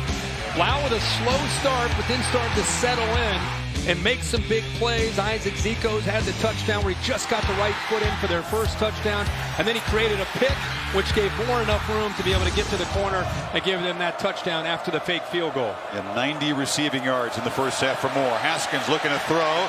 He's grabbed as he gets it off to Barry, and he makes a man miss and gets out across the 35-yard line. It's a first down. You made a great point, Chris. We talked about it earlier when Ohio State got down. They have been there and done that as far as being down to TCU away from home at Penn State in a hostile environment, able to come back from that. There's a belief. Hill on the edge. TCU, they scored 20 points in 4 minutes to turn that game around. And then it was the 2 long touchdown drives against Penn State in that delirious whiteout situation. That's the thing. When you do it in that kind of setting, then you get into this kind of setting, you're down 14-3. You're in that locker room. You're Dwayne Haskins. You're looking at your guys, and you're saying, guys, we've been here. Let's start fast to start this second half. If you're Purdue, you're thinking, hey, guys, let's try to get them off the field on this first drive. So you're right. This is a big opening drive. Play action. Haskins has time and delivers downfield. And it's Mack slipping a tackle. Austin Mack inside the 40 before Major stopped him. They were into the first half. I talked about Ohio State. Sheffield not doing a good job at jamming the receiver. When you have a high safety like that, you have to jam the receiver to give the safety a chance to come over. This time, it's Purdue not doing the good job of jamming Mack at the line of scrimmage. Gave him a chance to slip behind the corner and had room. Haskins collects the low snap and fires down at Dixon over the head and incomplete. Well, I think that might have gone right through his hands. Ball is thrown to the outside shoulder. He had a lot of room to work with to the field. He gets behind Blackman and, yeah, right off of the 2 hands of Johnny Dixon. Now, granted, that's a tough catch, but Dwayne Haskins putting that ball where his receiver has room to work to be able to separate and pull away from the corner, Antonio Blackman. Good throw.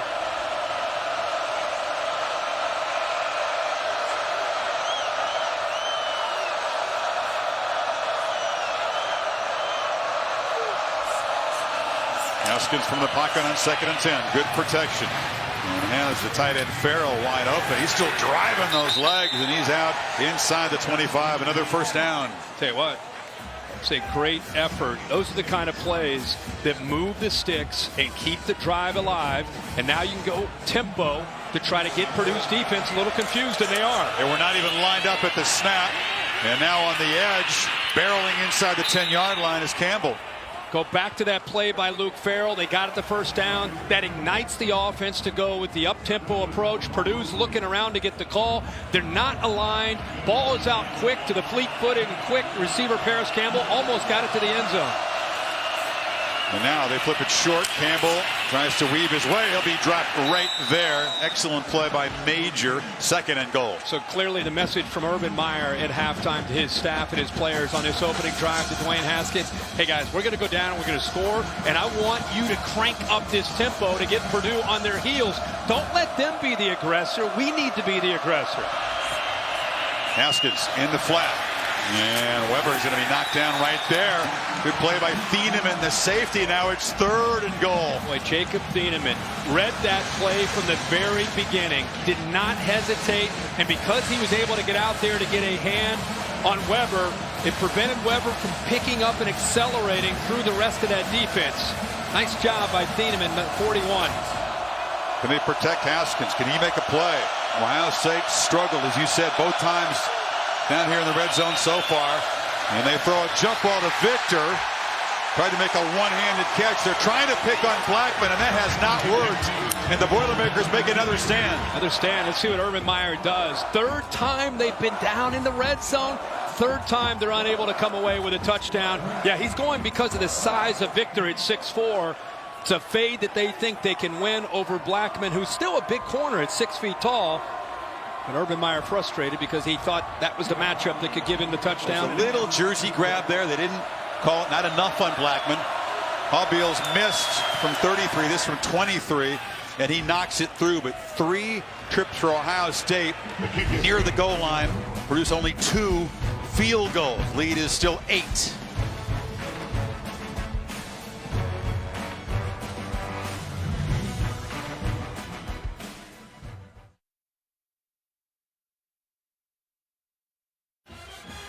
Next week, Saturday Night Football, presented by Walmart.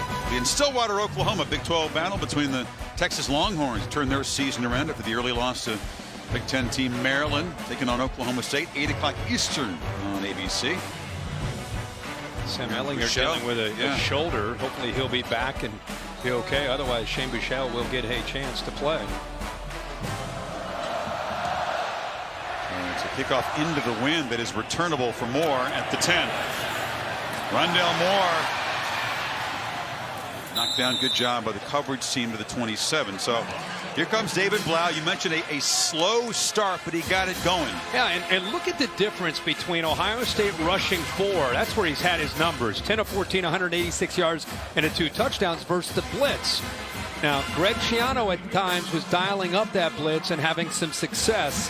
See what he does in the second half, down 8, needing to get the ball back to Dwayne Haskins. If he goes aggressive, blitzes, has success, or it goes with just hoping the 4 can get after the quarterback and pressure him.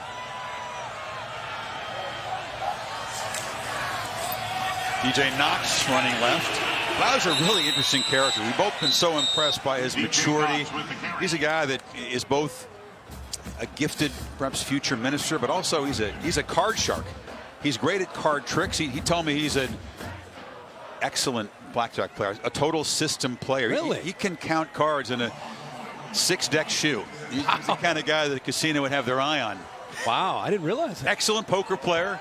Look at you getting the tids when I'm out in Pullman. That's pretty good.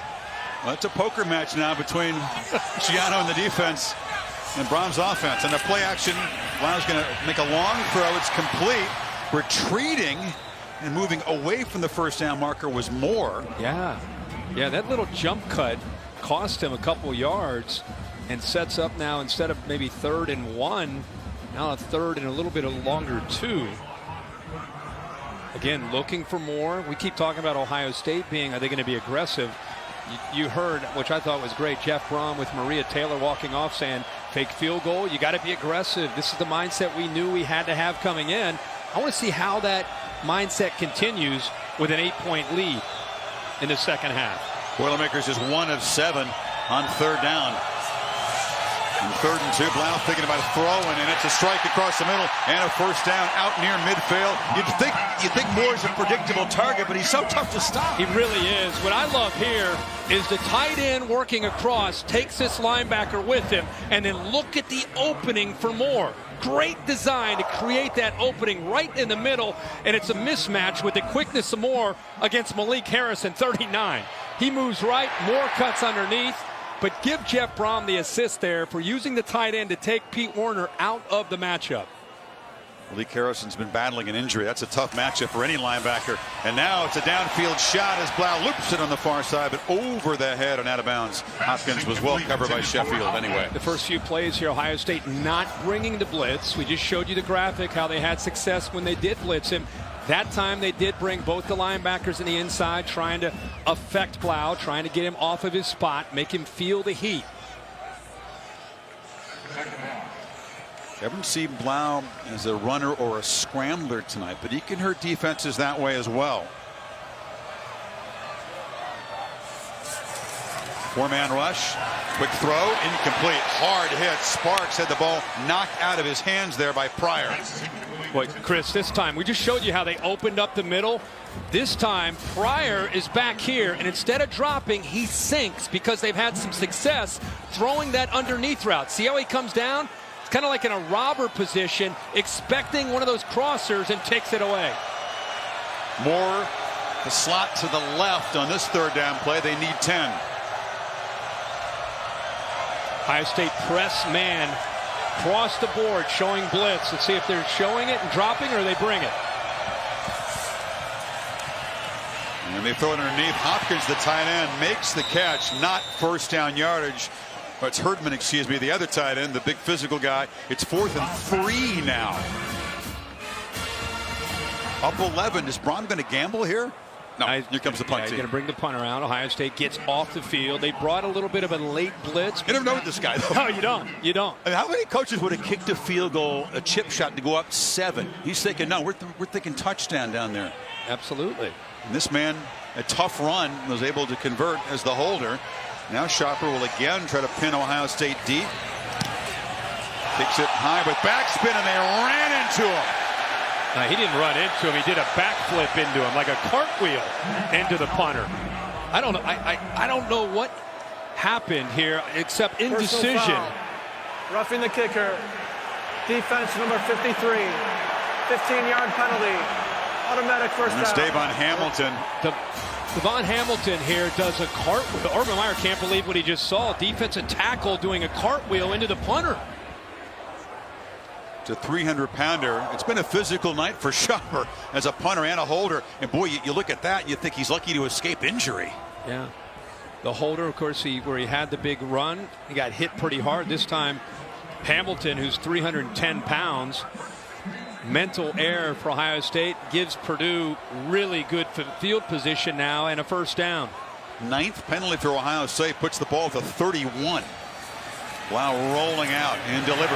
And the catch is made by Jackson Anthrop, and the man who was the slot receiver a year ago before Moore arrived makes a play. Mix up in coverage. Nobody on him. They just roll out to the right, and Blough says, boy, this is like a warm-up drill. This is against air. Blown coverage by Ohio State, miscommunication, and Blough sees it and takes advantage. Now Blough rolls to the left and fires to the end zone, again way over the head of Terry Wright. Ohio State down 8 on the road. Mental errors, costly penalties, really hurting this team. At times self-destructing.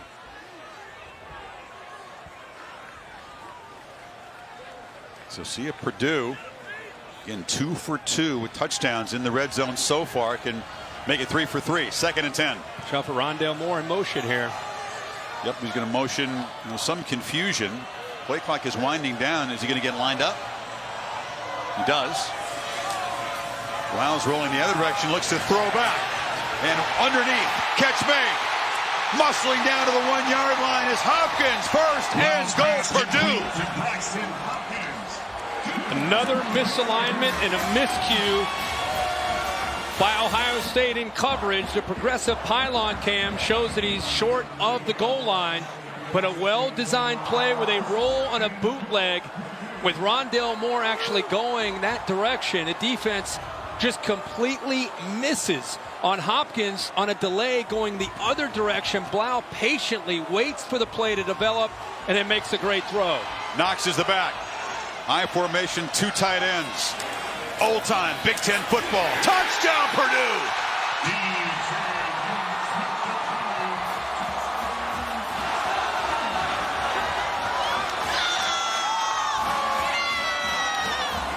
There is a big surprise brewing in West Lafayette.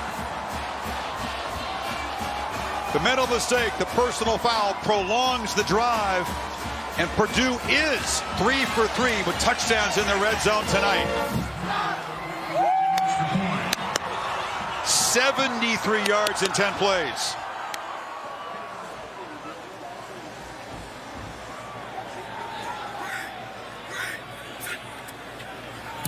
Well, they've done it before, as he pointed out, but this is going to be a serious test for Urban Meyer's undefeated 7-0 Ohio State team. Knox muscles in. Boilermakers up 15.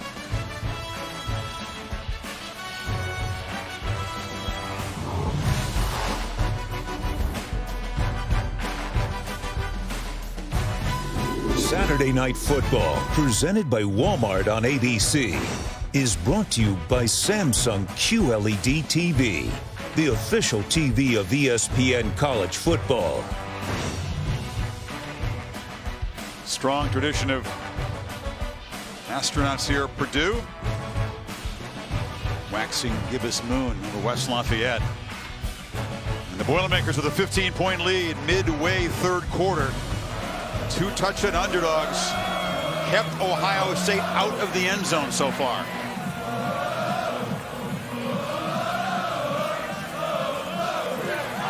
Dixon back deep, and although the wind has died down, there haven't been any kick returns this direction. Spencer Evans drives this one to the end zone one more time. So another look at the touchdown. They were so fixated on Moore. Yeah, right before the touchdown. This is a big play. Knox is going to fake and go here, which is going to draw the linebacker to go with him. Then he's going to roll this way. When he rolls, you'll see Baron Browning go with Knox. And the confusion is right here. The tight end is on a delay. Malik Harrison should have been able to run with him. Everybody's in man-to-man. Malik Harrison loses the tight end, who was blocking and chipping on Chase Young. Eventually released. Nobody picks him up. That was a huge play and well executed, well designed by Brown. And Knox muscled it in from tight. And Ohio State, which threw in all 10 plays of its previous drive, back to work now, down by 15. Haskins takes a downfield shot. Mack. And a flag comes in. Trying to catch up was Major. Obvious call. And so often on the deep ball, the underthrown deep ball, the receiver tries to get back to the football, and the corner, who's out of phase, is running as fast as he can to catch up to the receiver. Never sees the ball. Defense number 2. Never adjusts back to the ball. Penalty. Easy call, as you said, for the official. Out of college, DBs taught to take that penalty, though, much better than giving up a 40, 50-yard play. Yeah. See, this is where you keep. We showed our Heisman moment earlier in the game about, you know, you have Tua and you have Haskins and you have Kyler Murray. This is where, if you want to be in that discussion, you're down 21-6, 8.5 to go in the third quarter. This is where Dwayne Haskins typically steps up. Well, he certainly did at Penn State in those 2 drives when they were down 12.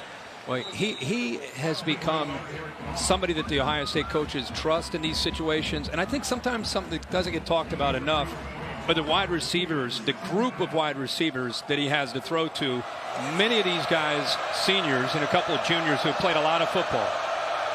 Continues to be a struggle running the ball. Weber and Dobbins combined averaging about 2.5 yards per carry tonight. Haskins is going to throw. Involved Luke Farrell, the tight end, a few times. That's a nice gain. Third down and short.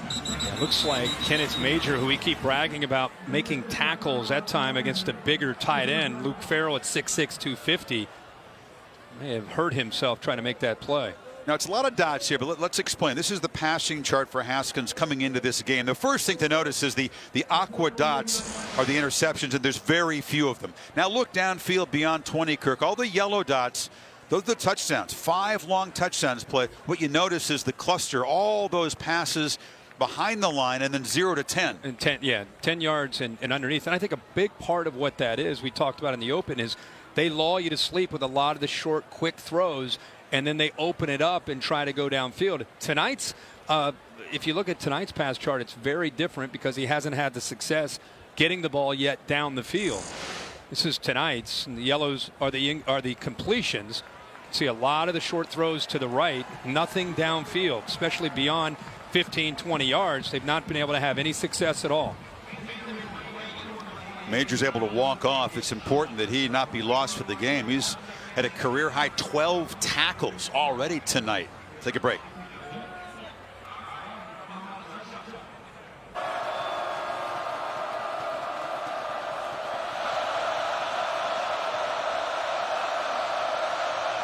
Important play, 3rd and 3 for Ohio State. Chris, 3 receivers and only 2 defenders. Okay, now they jump out of it.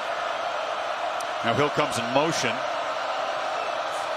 Receivers were to the left. Hill's got it. A nice little crease, and K.J. Hill has a first down, cuts it back into Purdue territory. Great block by Terry McLaurin, that's what he's known for, as an outstanding blocker. The tight end, Luke Farrell, also gave K.J. Hill enough room, and here Ohio State's going back to that up-tempo approach. Blackman runs on late, barely gets set before the snap, and it's Dobbins with a short gain ahead. Good to see that the corner has had a fine evening. He's back out there. Yeah, he's been huge for them, and they don't have a lot of depth at that position. Purdue a little confused right now with his tempo. You can see they're late to get ready. Front pressure, Haskins, and Farrell hadn't turned around. Here comes a flag. Was he grabbed? That was a senseless penalty because no chance of a completion there. It looked like he may have grabbed onto his jersey as Farrell was trying to pull away on the route. But it was a miscommunication because Haskins was throwing it much shorter than the tight end was running. Yep. Interesting, he's going to Farrell with one-on-one matchups against Mosley, the safety, because of his size. There's no foul on the play. 3rd down. It's uncatchable, and they picked the flag up. Yeah. They're a little tug, but they decided that the ball wasn't catchable. You know, you got all these wide receivers, and they're isolated one-on-one, and he's dialing up the big man Farrell, who's checking out now, instead of going to one of these wide receivers. Farrell, who had 5 catches on the season coming into this game. If Purdue wants to pressure Haskins, they can't get there with their front. They've got to bring either a linebacker or safety. And they bring 5. Haskins has time and delivers a strike for a first down at the 31-yard line. Benjamin Victor. Big throw here. Watch the time. Watch his head. To the middle, to the outside. He worked his first, his second, and then his third option. And it had everything to do with the protection by that offensive line to give him that chance to eventually come back to Victor. Haskins with his 40th pass attempt tonight, loops it to Victor again. Another play. Buckeyes are back, threatening inside the 10. He gave a little shoulder shimmy to freeze the safety and gave him just enough room to eventually throw the ball to the outside to Victor. Victor gets behind the corner, but Mosley, 27, who knocks him out of bounds, froze because Haskins gave him a little shoulder to keep him in the middle of the field. First and goal again. And Ohio State finally find the end zone. Dobbins cuts it back and plows down to the 3.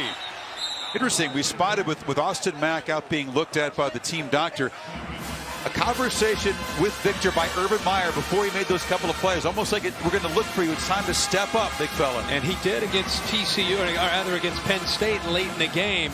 Gave Ohio State a chance to eventually come back, and with Mack down, 9, who they've looked at and targeted in this area, one-on-one matchups on the fade to Blackman. 2nd and goal. Dobbins breaks free, but will lose yardage.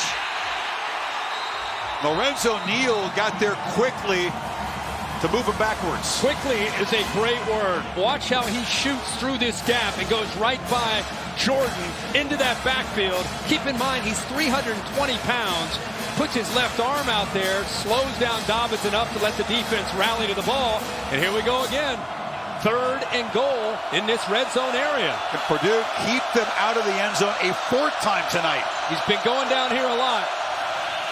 Haskins has time, tries to run it, won't get there. Stop at the 2. Is he going to go for it? Let's see. Meyer may have seen enough of the field goal tries. 5 minutes to go. He's trying to fire his offensive line up from the sideline. Purdue sat in zone. It was not man-to-man. Linebackers staring at Haskins. When he took off to run, a lot of Purdue defenders there to take him away. Big moment here. Purdue still trying to run defenders on. 4th and goal.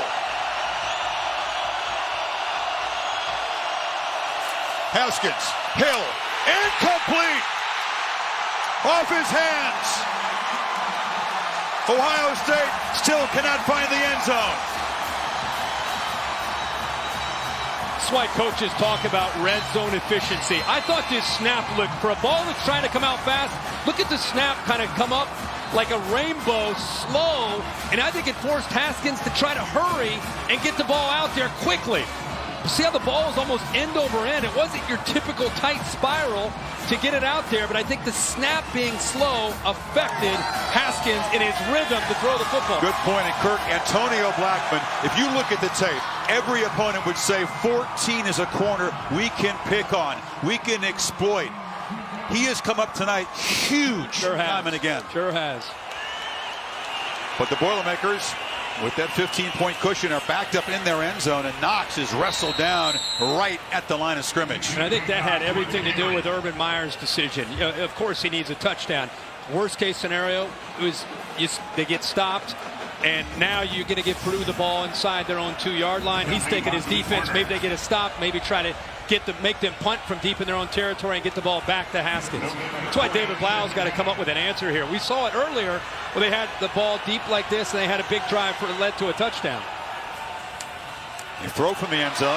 Moore slips one tackle, but Pryor did a good job wrestling him down. Flags, and they grab him the face mask. Yeah, I think Isaiah Pryor's... That's Mack. Yeah, Mack heading to the sidelines. I think Isaiah Pryor may have grabbed the face mask there. Yeah, he's got tears in his eyes. Oh. Yeah, they had the left shoe off, looking at the foot or the ankle, and he was in obvious discomfort. There is no foul for a face mask. The player grabbed the shoulder pad. Great. 3rd down. This would be an interesting look at this because you could see his head move, and Pryor gets his hand up high, does stay down low. Boy, these officials are all over it tonight. They briefly hit the face mask, but didn't grab. Yeah, no, he kind of got the chin strap and then eventually went to the shoulder. I love how they make a call, then they get together, and then they talk about it, and then they kind of clarify and come up with the right answer. Moore to the right. Boilermakers need 6 to avoid punting in the red zone, and Blough's being chased, and he just has to throw it away. That's a veteran move because Draymond Jones was hot in his heels. Draymond Jones has great speed, and with Nick Bosa now out for the rest of the year, Draymond Jones and Chase Young on these 3rd downs have got to step up. You could see his speed catching up to Blough. Blough got outside of the pocket and able to just throw that ball away. So Urban Meyer does get the ball back after the 3 and out. Here's Joe Schopper, who's had an eventful night. Ran on the fake field goal as the holder for a 1st down, was roughed by Ohio State. Last time he tried to punt it, set up a touchdown after prolonging the drive. This time he gets a low boot with the wind. It's a good punt, and it's going to be fielded at the 47. Hill shakes free. KJ Hill turns the corner and spins inside the 35. So late 3rd quarter, down 15. Ohio State set up in Purdue territory. To Cassidy for an update.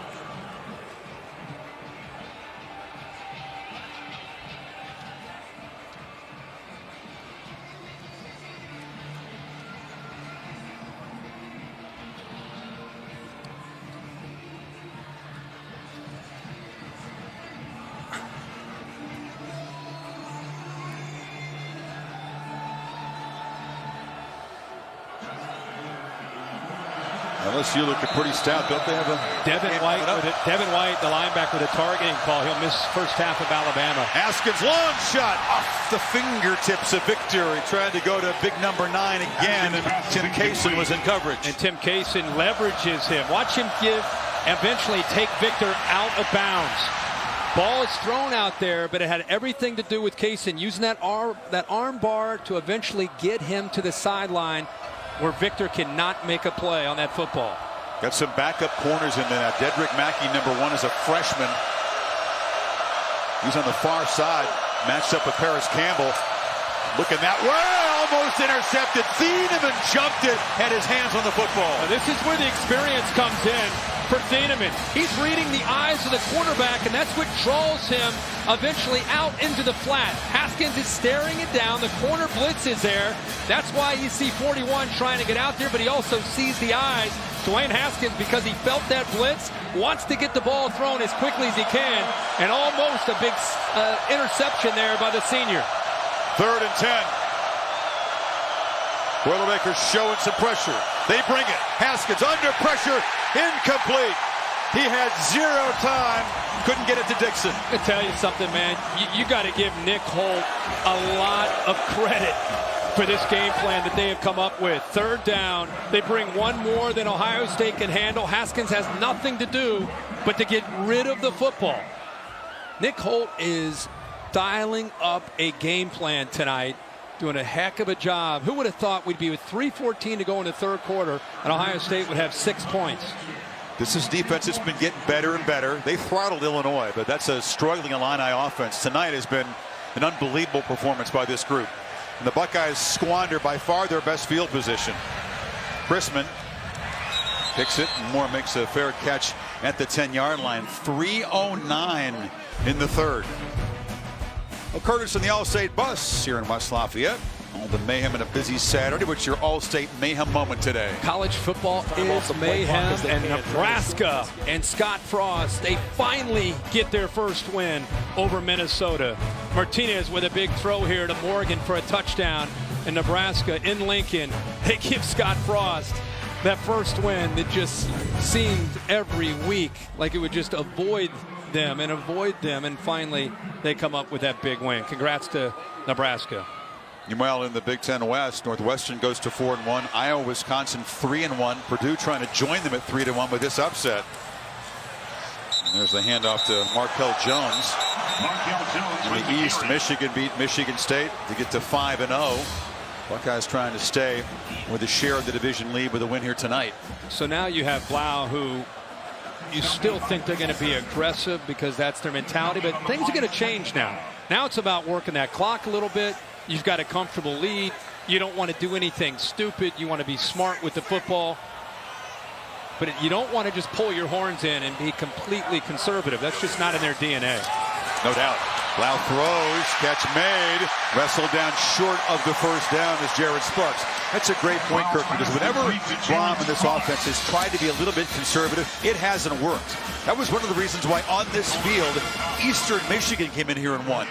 Brown vowed not to do that again. First 2 games of the year, being more conservative, they scored 23 points a game. And Jones breaks free, first down, and much more. A crucial conversion before Fuller wrestles him down. It's good vision, and you look at Markel Jones as a great compliment. You're going to see this design, and then a cutback. Linebackers actually come out because they blitz. 20's on a blitz. Good vision, good compliment there to DJ Knox. Interesting, Kirk. Instead of playing slow and milking that clock near the end of the 3rd, Purdue using some tempo in this possession. Trying to catch Ohio State off guard a little bit.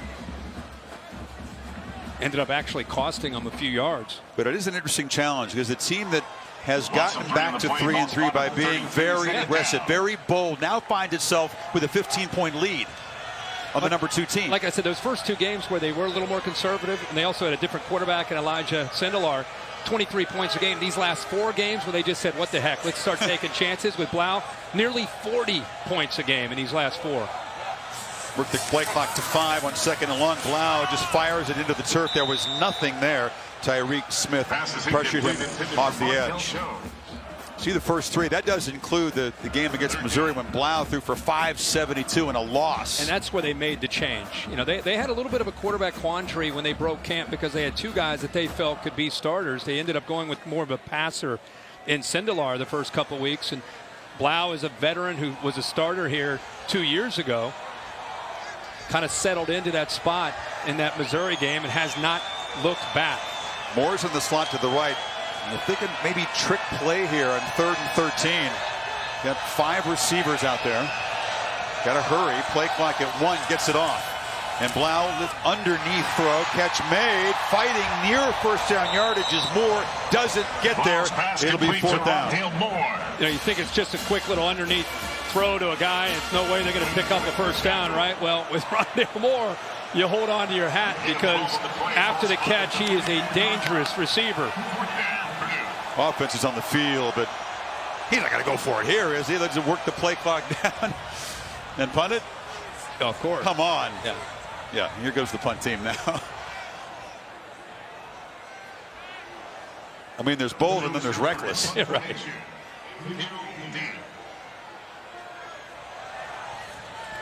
Chopper boots it, wind at his back, and Hill lets it land. This one's going to be a touchback.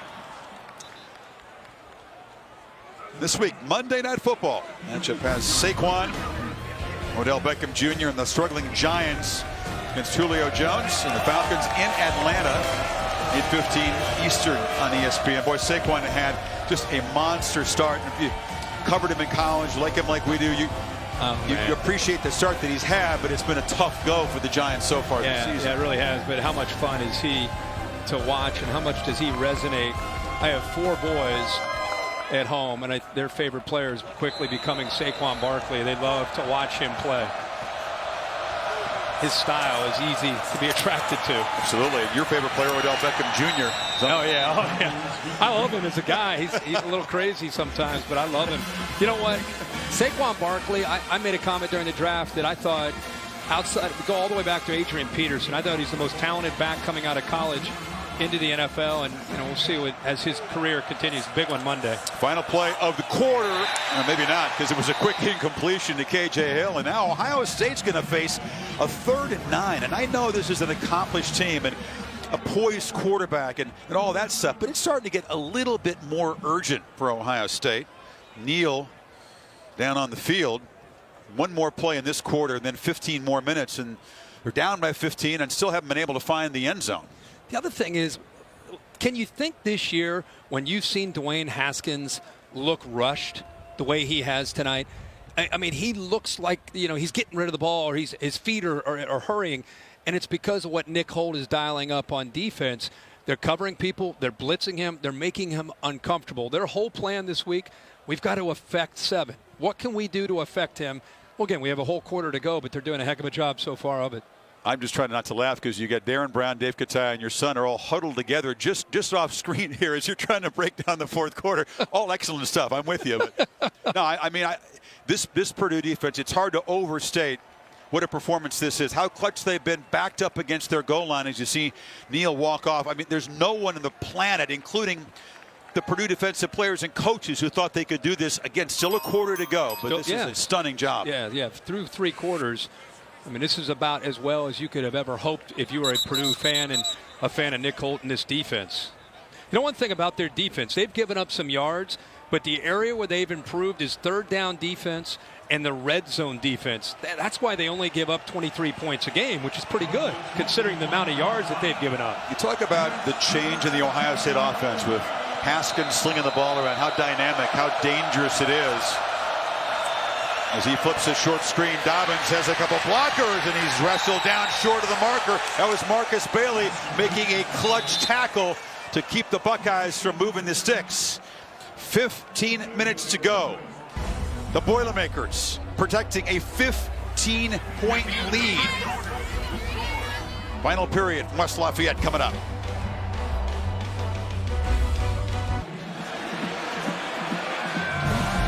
Set for the 4th quarter. Saturday Night Football on ABC, presented by Walmart. And Ohio State stopped short. 4th and 1 has the punt team out there. And Purdue will get the football and try to add to this lead or just chew on this clock. 4th down. Moore, meanwhile, a dangerous returner, has yet to make a real big impact play this season with a long return, but he is extremely capable with every touch. Yeah, we went to the break there, but you touched on it right as we went to the break. Marcus Bailey, who is out of Columbus, out of Hilliard-Davidson, what a big play, what a big night. Yeah, he made a tackle that stopped Dobbins a yard short of the 1st down. And now Moore lets this ball bounce and will just get away from it wisely as they down it at the 24. Boilermakers with the football, up by 15.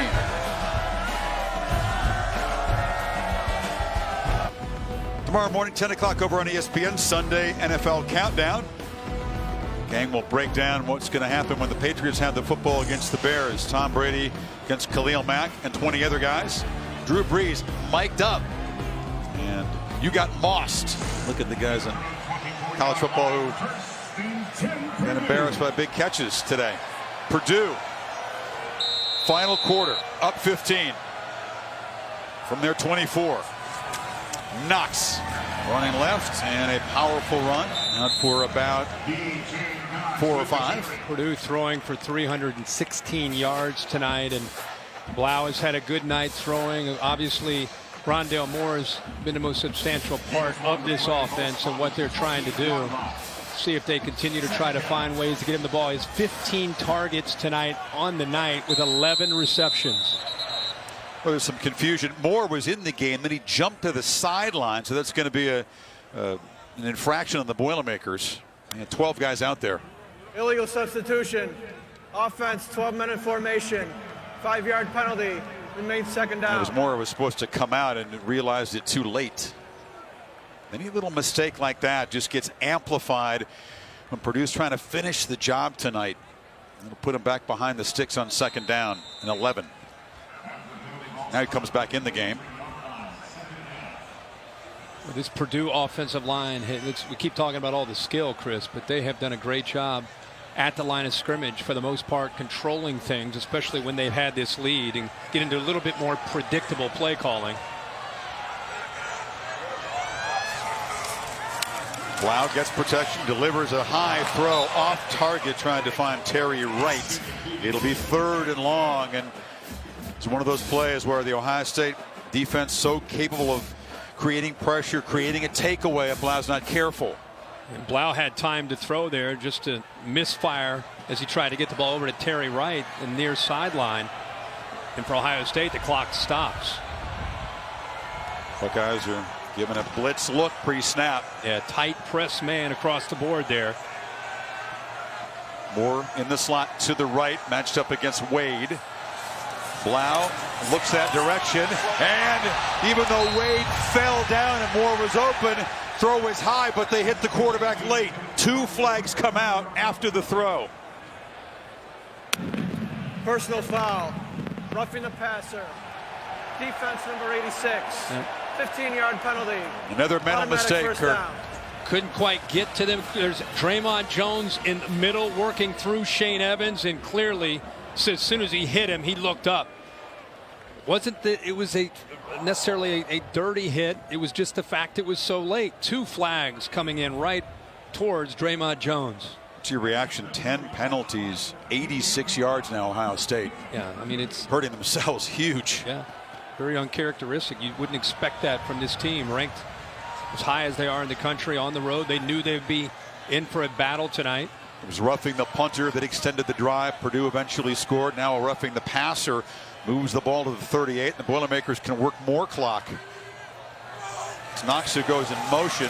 They flip it inside. It's a screen, but gobbled up Anthrop very quickly by Pryor. 1984, the last time they beat a top 2 team. It was Ohio State. They have not had a victory over a top 5 team since '99. Michigan State, when Breeze and company riddled Saban's defense. 0-7 against the last top 5 opponents. This is a long time coming if they can complete this upset. Play action. Blough loops the throw over the head of Moore. At the time Wade was in tight coverage. It's 3rd and long again. They continue to throw the ball, try to create that matchup that they like. Like I said, they've thrown the ball to Rondale Moore now 16 times. They've hit him 11. They obviously like the matchup against Wade. See if Ohio State gets off the field here on 3rd down. Remember the last 3rd down, it was an incompletion, roughing the quarterback. They're showing blitz. Could be a disguise and drop more into zone coverage with those linebackers. Zico's had a couple big catches tonight. He's far right. They haven't targeted him in a while. Blough rolls. Had Zico open. Didn't want him. Now fires over the middle. Complete first down into Ohio State territory to Sparks, and he drags Buckeyes inside the 45. Wow, you talked earlier about how he has feet. how he can get out of trouble. Here he just buys time. Look at all the Ohio State jerseys working to the sideline. There's 5 or 6 guys, and even though they would tell you in football 101, quarterback 101, not to throw back against your body, he found his man and had enough room there in that pocket to be able to get it to him and allow him to protect himself and get down. So another third down conversion to work clock for Purdue. As a quarterback, don't you have to sometimes say, I know what the textbook says. I forget the textbook. Yeah, I got this. Throw, right? I got this. 18-yard gain. And again, a new series of downs, a new chance to chew on clock and perhaps add to this lead. And the Boilermakers will take a timeout to solve any confusion before this first down play. It's getting late in West Lafayette for Haskins and company. Saturday Night Football on ABC is presented by Walmart. Discover more ways to shop at Walmart today. In part by Pacific Life. Experience the power of Pacific. And Ford. Built Ford proud. Got to have the ESPN Plus app with a stretch run in college football. Stream all the games. You can begin your free trial today. Just download the app. Visit ESPNplus.com. First down for Purdue after the timeout. All in Ohio State territory. Knox. About a yard. Not a great running game. Knox is a tough back. Markel Jones is a good change of pace back. But this is not necessarily Purdue's strength, trying to salt away a game with the running game. I don't think with 12 minutes to go you're in that mode right now. I mean, I know you've got the 15-point lead and you obviously want to work the clock. But, again, knowing Jeff Brom, I still think you're going to see their same approach. They're going to sprinkle in that run game, but they've got such confidence in Blough's decision-making that I think you're still going to see the run with the pass. 2nd and 9. Pump fake and a low throw. Pressure got there. The timing of the play was messed up by Malik Harrison. Malik Harrison, they brought pressure, trying to set up a screen off to the left, and because of the pressure by Harrison, affected that timing, could not get the ball. Once again, thrown to Rondale Moore. You see 4 there. He's got a couple blockers out in front of him. Yep. Well, they were able to come in free. Those linemen were trying to get out to the perimeter to try to create a convoy there for Moore, but Harrison got in there. This another big 3rd and long. Now, last time they showed this press look and linebackers up, the last 3rd down, then dropped out of it and played zone, and they fooled Blough, but he scrambled. More to the left. It's a quick handoff, and bursting up the middle is Knox. Dexter Phillip Knox, touchdown!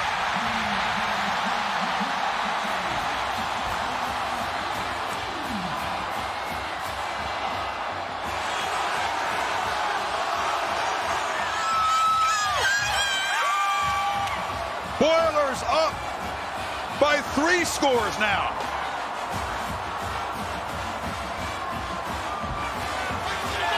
What a call. Everybody thinking pass.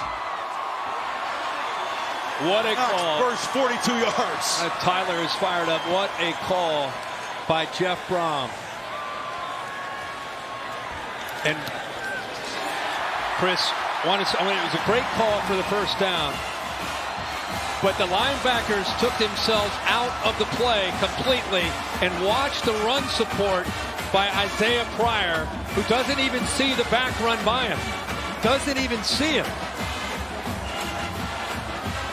Knox, 2 touchdown runs in the second half. Brom teams up 22.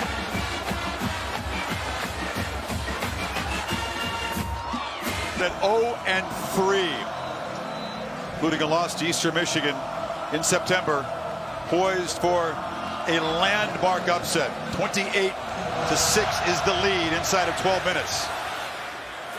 Dixon fields it at the 5. And Johnny Dixon tries to get the corner and will now be knocked down at the 30-yard line. This week's college football rankings brought to you by Northwestern Mutual. AP poll, Alabama pummeled their rival LSU. You saw the win. They have a bye before they take on the Crimson Tide. Yep. Michigan, a feisty game by a couple touchdowns in East Lansing. Gotta believe if this score holds up, be interesting to see how LSU, who continues to be ranked team after ranked team, where they end up moving and if they end up going up and above Notre Dame. UCF got their 20th consecutive victory. Ohio State has the second longest win streak in the country after UCF. Almost intercepted, and Haskins off target. Smiley got a hand on it. Well, Smiley held up there, did a really good job in man coverage. KJ Hill, a little bit of a wheel route, kind of a rub here. But look at 29, battling. The KJ Hill expected to separate, but Smiley held on there tight. We're talking, Kirk, about the explosiveness of this new-look Ohio State offense. The flip side is, down in the red zone, when you had J.T. Barrett with quarterback power running it in, it looked so easy at times. Hill with the catch, trying to get to the sideline, is shoved out. And with this different look, it's been so much more difficult to execute down there tonight. Yeah, it's very different. Those red zone trips have really cost him tonight. It was one of the few times we've seen an Ohio State receiver running free, especially here in this second half without tight coverage on him. And the other component that Barrett brought was the leadership in moments like this. Leadership, intangibles, toughness. You could always count on him these last 3 or 4 years. Now it's Haskins who has to deliver. Steps up and fires to Victor, but it's way over his head. We've seen more inaccurate throws tonight than we have perhaps in all the other games combined. I think it has everything to do with what Nick Holt has done. The players have to execute the plan, but Nick Holt has mixed up his looks and kept Dwayne Haskins off balance. And right there was a great example. It wasn't just an overthrow. He was confused with the coverage and ended up throwing the ball over the top of the receiver. Haskins fires underneath, but Jalen Harris is a new receiver in the game for the first time, was going deep. You know, for an offense that really at this point in the season, they have relied on the passing game. And again tonight, 47 yards rushing, 315 yards passing. They're one-dimensional offense. That's what, if you look at Urban Meyer on the sidelines, you see that face of anguish, disgust, frustration. It's because this is uncharted waters, this style of offense. And when you're not hitting your passes, it's like being a three-point team in basketball. You're not hitting the threes, what do you go to?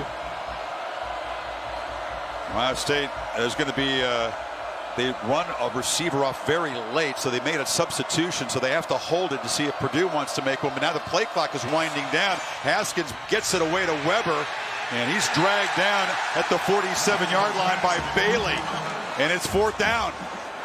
Bailey makes another tackle to prevent Ohio State first down tonight. And there's a guy from Columbus, Ohio, who is not offered by Ohio State. Has had an emotional week as far as preparing and getting ready to take on his home school, and has delivered for this defense, not just making plays, but providing leadership and inspiration. This could be it. It's 4th and 5 in a 22-point game, and Haskins delivers. Weber, catch. First down at the 40. Well, he's almost stepped downfield to throw the ball to Terry McLaurin, and at the last second, he dumps it to Weber, who just is able to beat Bailey to that first down marker. That's a good percentage decision, though. They needed that first down. Yeah. Now I wouldn't be surprised if he takes a shot up top, one-on-one to Johnny Dixon. No safety behind him. Total zero coverage over there, but Haskins is looking short, delivers into traffic, and it's Victor who makes a catch at the 33. That was a lot of work for a 7-8 yard gain. Good effort there. Benjamin Victor, who just continues to get better and better as a wide receiver, but he's having to work away from Tim Kaysen. Protection. There's the downfield shot. End zone touchdown, Johnny Dixon. And the Buckeyes finally reach the end zone and stay in this game. We just talked about them taking that shot without a safety behind, and that's the speedster. Johnny Dixon's a vertical threat. He has the ability to get behind you. You saw because of KJ Hill, you see how Antonio Blackman caught in the middle there, hesitated just a bit, and gave Johnny Dixon with his speed enough room to get behind him. So into the 4th quarter, we'll find Ohio State finds the end zone. They need 3 touchdowns and a 2-point conversion. You've thrown in there somewhere. They kick the point. The lead is 15 again. 9:36 to play. But tomorrow, the Formula One circuit at Texas, the U.S. Grand Prix. It's on ABC. You know, Lewis Hamilton got 4 races to go. He's trying to clinch his 5th championship. Sebastian Vettel way behind. You're a big Kimi Räikkönen fan. He's sitting there at fourth. But Lewis Hamilton, an incredible season once again for the Brit superstar, trying to wrap things up tomorrow in Austin, Texas. Come on, Lewis. Get it done, man. Finish it. For the Boilermaker fans, a little more uneasy now that Ohio State marched down there. Actually, didn't march. They raced down there. 71 yards in 2 minutes and 3 seconds. Cut the lead to 15. So now Blough back to work. The Pacific Life game summary. This graduate from the Dallas area who was attracted to Purdue by the quarterback tradition here. 24 of 42. Haskins, by the way, has set an Ohio State single game record for attempts and completions. He owned his share of it at 33 each of the last 2 games, 37 completions tonight. I think for a lot of Ohio State fans, you see 37 to 54. It's hard to imagine Ohio State running that style of offense, but that's where they are. He's had a great year throwing, and Ohio State can't run the ball. So you become a one-dimensional offense, and you rely on Haskins and the receivers. You have more pass attempts than rushing yards, Ohio State does tonight. And on the end around, here comes Moore. Moore still running and runs backwards. He's right near the marker. He had gained sufficient yardage and kind of moved back. I think it's still going to be a first down at the 35. Forward progress there gives him the first down. If you're Ohio State, right, you're defending this offense, and they're not just going to, again, pull their horns in, run the ball, be conservative. They're going to try to still attack and be creative how they do it. You probably want to pay extra attention to 4. Like 4 and 1 are the 2 guys that can potentially keep drives alive, hit you for a big play. You've got to be able to put your best people on that quickness and on the acceleration that Knox and Moore both have.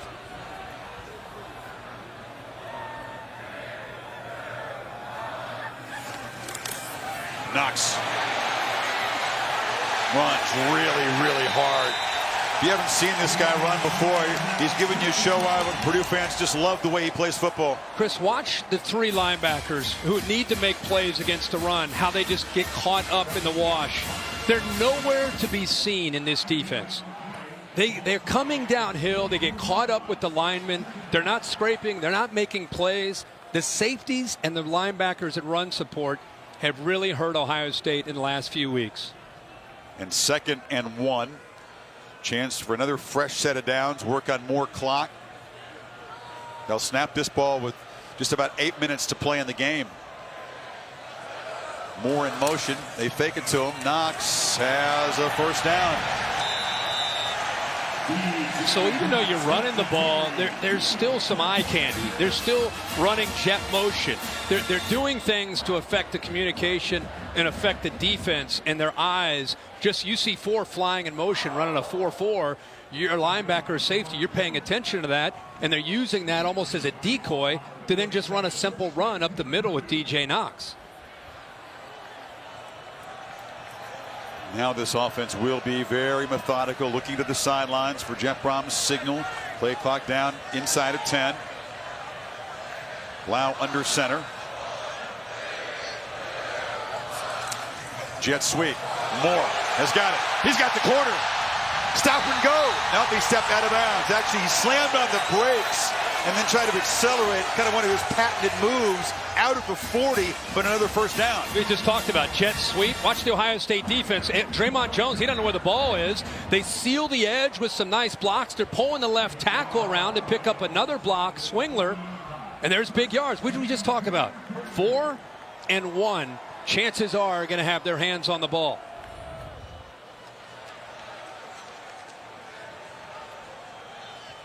Got it to him twice as a ball carrier in this drive. Moore has caught 11 passes for 127. They fake it to him now. Knox cuts back. Knox in the clear. Foot race. Touchdown Purdue.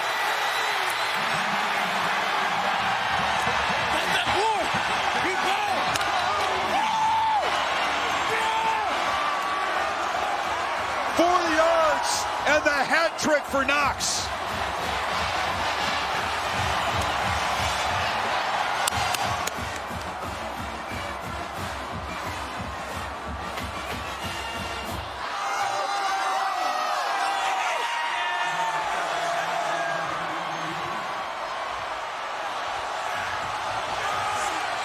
Late second half touchdown for Purdue. And a PAT to make the lead 22 again with 6:46 to play. Major upset brewing in the Big Ten tonight.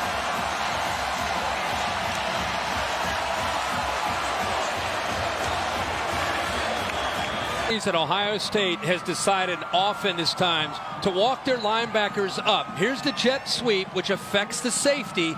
And then this linebacker, Warner, ends up getting blocked by the center. Watch the linebackers. They have no chance up tight, close to the line of scrimmage. The safeties and run support are lost. They're so concerned about the jet sweep that they forget about Knox up the middle. Hits a crease. See ya to the end zone.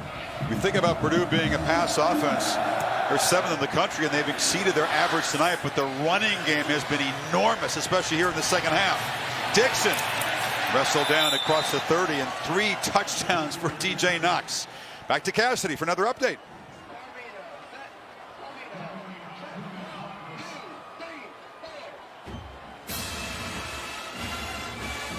He lost 4 in a row. All right, Cassidy, it's going to be one of the all-time nights in the Palouse with game day there. They beat the Ducks, and Corso, he's off the schneid. Yeah, he had lost 4 in a row. That was a big deal. He got to win. Well, very few pick this. And Ohio State, once again, down 3 touchdowns and a 2-point conversion inside of 7 minutes. Haskins delivers far side. McLaurin knocked down after a short gain out of bounds. Haskins pass complete to He's a tremendous downfield thrower. They've got a lot of deep threats.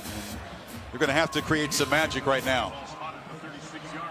Well, last time they had the football, they scored in 2 minutes and 3 seconds. And obviously they're looking for a big play. Purdue trying to defend that, playing a Tampa 2 defense. Snap dropped. Haskins picks it up and slings it short. Another catch by Farrell. And he's knocked down near the marker, but they spot it just short, so it'll be 3rd down. Nick Holt is just, he's more than willing to give up yards. You see, he's trying to get this first down, stretches it, comes up just short. Weber now runs for a first down, spins free, cannot escape that tackle, but they do move the sticks. Inside of 6 minutes to play. Nick Holt's keeping 2 safeties high, trying to prevent anything from being thrown downfield, willing to give up some yards and some passes underneath. It's all about the clock for Nick Holt right now. Haskins, a long throw, and it's dropped. Victor took a peek downfield and didn't collect the football.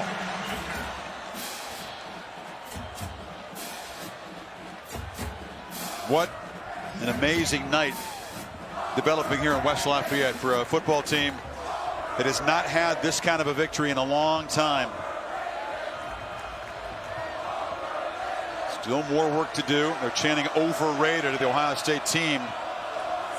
But the Buckeyes capable of creating big play magic across the middle. A catch is made by Victor inside the 40. Clock will stop briefly. Again, they're going to give up some yards. They're going to give up some plays, but they're willing to do that as long as it's in front of them. Ohio State's only chance really at a big play would be trying to split those safeties down the middle of the field with a receiver in the slot.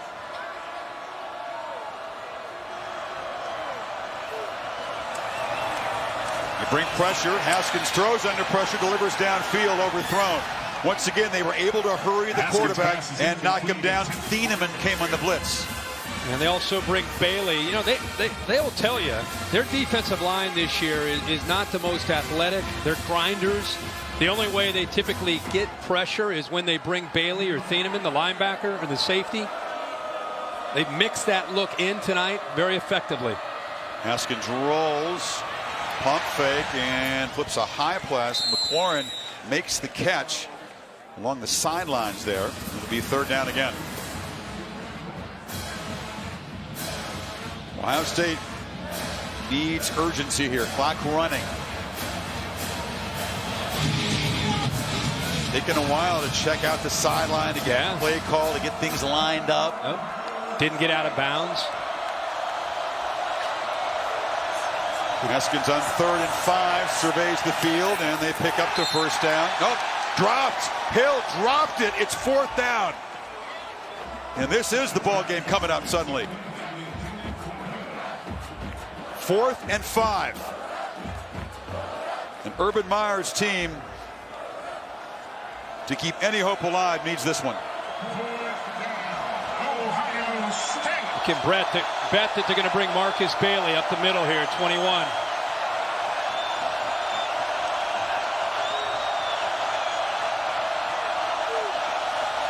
They do bring pressure.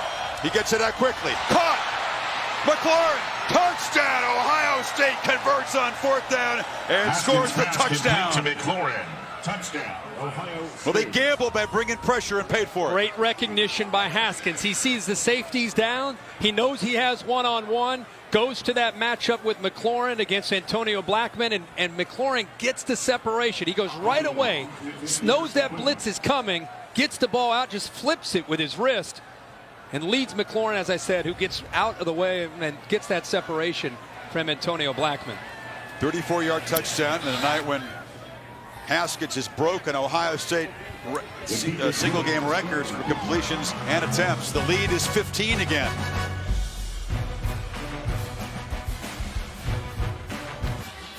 It's a second long but quick touchdown drive for Ohio State in this 4th quarter. 2:06 to move it 70 yards in 9 plays. The problem is that Purdue has continued to not just chew clock, but add to the lead. Ohio State over the years, when they have gone on the road against the Big Ten teams, this is coming into tonight. Could see a lot of success against some big names, Michigan and Michigan State, even Penn State 5-2. Only team that they've struggled with and have a losing record with is Purdue here in West Lafayette. When they go on the road, they're 3-4. Onside kick. Mobile and 4 guys to one side. Willimakers with that hands team. Got a whole bunch of receivers for Ohio State. Victor, Dixon, Campbell, McLaurin up there in the top of the formation.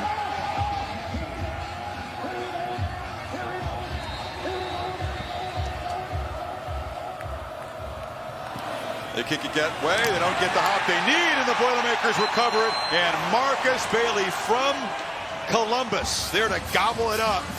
4:39 to play. Well, he's had a big night tonight, and now he comes up on the hands team. 21. When was the last time you saw a 6'1", 240-pound linebacker on the hands team?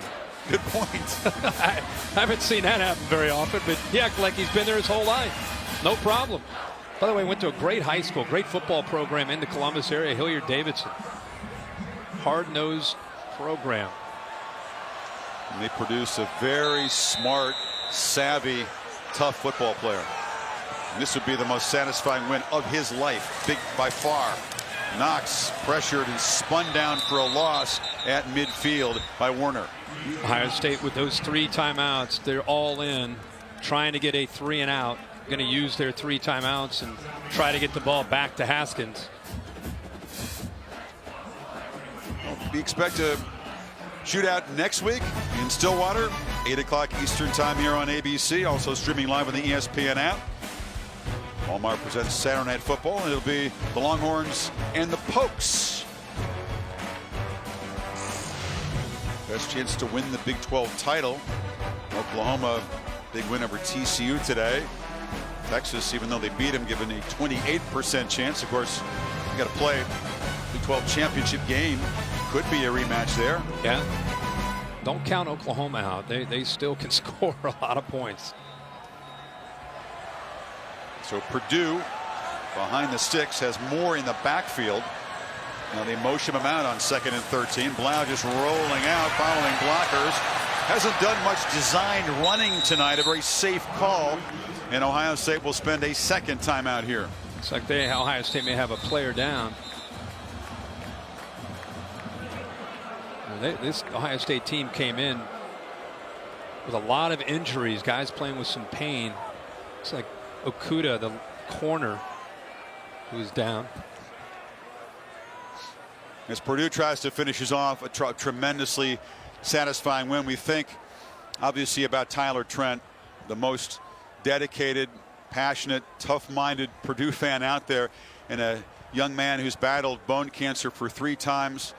The most recent prognosis, very grim, Kirk. And as you know, he had one wish as he makes his way toward the Purdue locker room. And that was for Purdue to upset Ohio State and for him to be here to see it. He's a young man whose courage has inspired this team, this coaching staff. Tyler Strong, there are banners of support for him in this stadium tonight.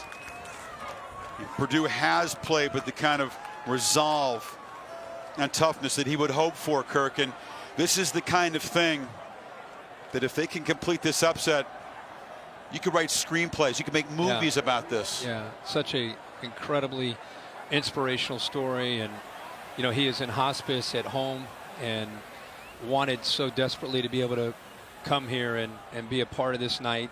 This is something he had been looking forward to and given him a lot of motivation. And he had told Tom Rinaldi earlier how tough things were for him just 24 hours ago. Very, very sick. But on game day, on this Saturday, on this day he'd circled, he found the toughness and the resolve and the strength to be here tonight. Pretty chipper and a smart football mind that he gave good analysis. He knew what it would take to get this job done for Purdue. Ethan, his brother, is pushing him toward that locker room. That's to the right up in the corner there, near that big Boilermaker drum. Purdue, as the clock is running now, trying to nurse this lead, trying to complete this big upset. 3rd and 7. They work the play clock all the way down. It's Moore in motion. They get it to him. Moore in space. A burst of speed. A first down for Purdue. He's still going. Moore. Touchback. Touchdown.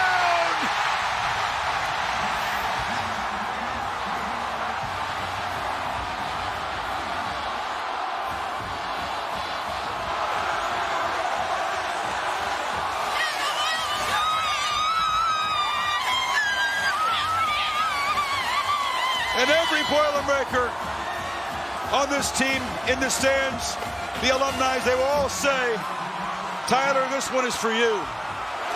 What a night in West Lafayette.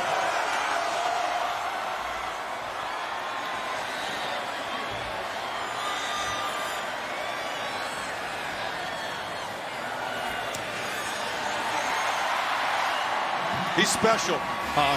He's one of the more electrifying players in the country. Goes in motion. Sean Wade runs with him. The tight end kind of hooks Wade. But this is what you got to love. This kid squats 600 pounds. Pryor has him. There's 5 Ohio State white jerseys right around just kind of looking at him, thinking he's down. But with this kid's leg drive and his heart, you better make sure he's on the ground. 1 missed tackle. Here's 2 missed tackles. 2 or 3 other guys, as I said, watching him. And this kid's not just a jitterbug with speed and quickness. You put him, on, like I said, under a squat rack with 600 pounds and 175 pounds himself. That's rare. You just don't hear about guys like that. 12 catches, 170 yards, 2 touchdowns. He's run it a couple times. He came here to Purdue because he felt like he could make a difference right away. And the relationship with Jeff Brom and Trinity High School there in Louisville, no doubt, has a lot to do with why he's in West Lafayette. And over the years, Purdue teams, when given no chance, have occasionally stepped up. They've gotten Ohio State a few times, as we pointed out. But this night in October will live forever in the Boilermaker history books. This one is right up there with any of them. And the kickoff needs to be fielded. It's going to be picked up finally by Dixon at the 2. Dancing around, has to fight just to avoid a safety. Wow. That play is kind of symbolic of the night for Ohio State. Johnny Dixon just kind of watching the ball, assuming that it was going to be dead. Ball didn't roll into the end zone. He had to field the ball, and now it's live, and now he's just trying to extend it to get it out of the goal line. He barely did before the knee went down. Yeah. Going back to Rondale Moore. 12 receptions, 170 yards against Ohio State's defense. And Blough ends up with 378 yards through the air. He's the freshman of the year in college football, folks. Down in the field of play. The play is under further That's going to review. make sure that Dixon did get the football out, broke the plane before his knee went down. Looked to us like he did. But that mistake, letting it roll dead before grabbing it finally at the 1, has backed the Buckeyes up. It's again 22 points down. It's just double checked. Yeah, I think it got out there before the knee. But look, there's so many heroes in this Purdue victory. You talked a lot about the defense and the way they've rallied behind Nick Holt's game plan tonight. This was a defense that has struggled a lot against different offenses, but they have been enormous in this game. And Tom Rinaldi has caught up with Tyler Trent. Tyler, how do you explain it?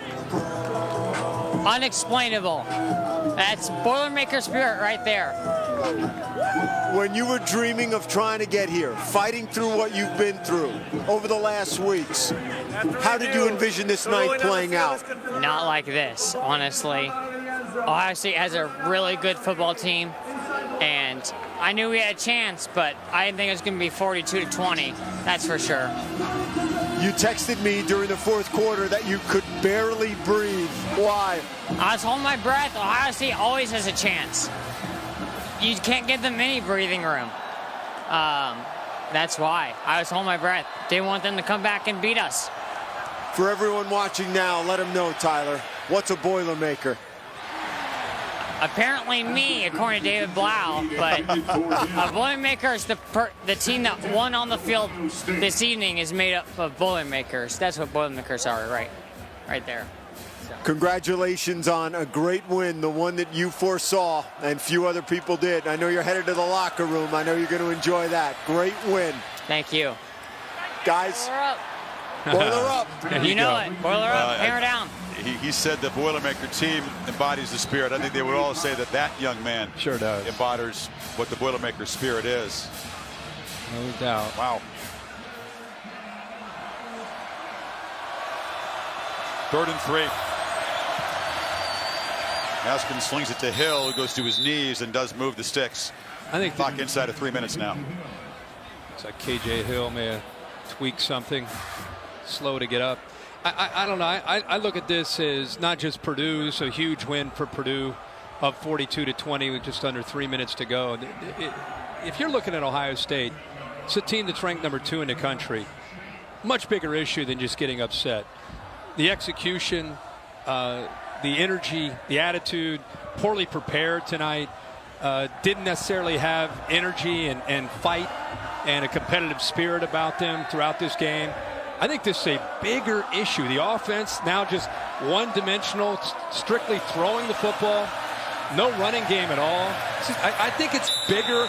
There's a bigger story and bigger challenges ahead for Ohio State than, hey, they went up to West Lafayette and got upset in a night game.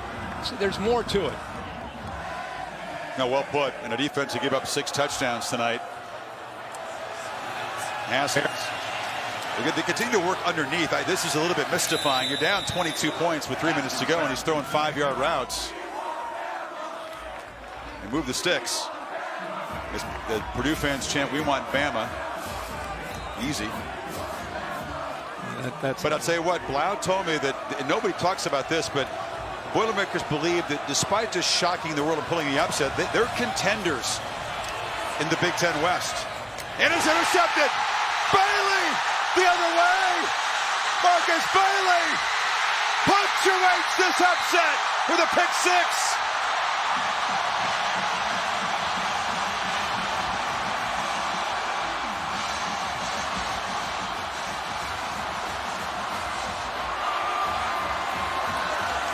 It's the perfect ending for Purdue on a storybook night.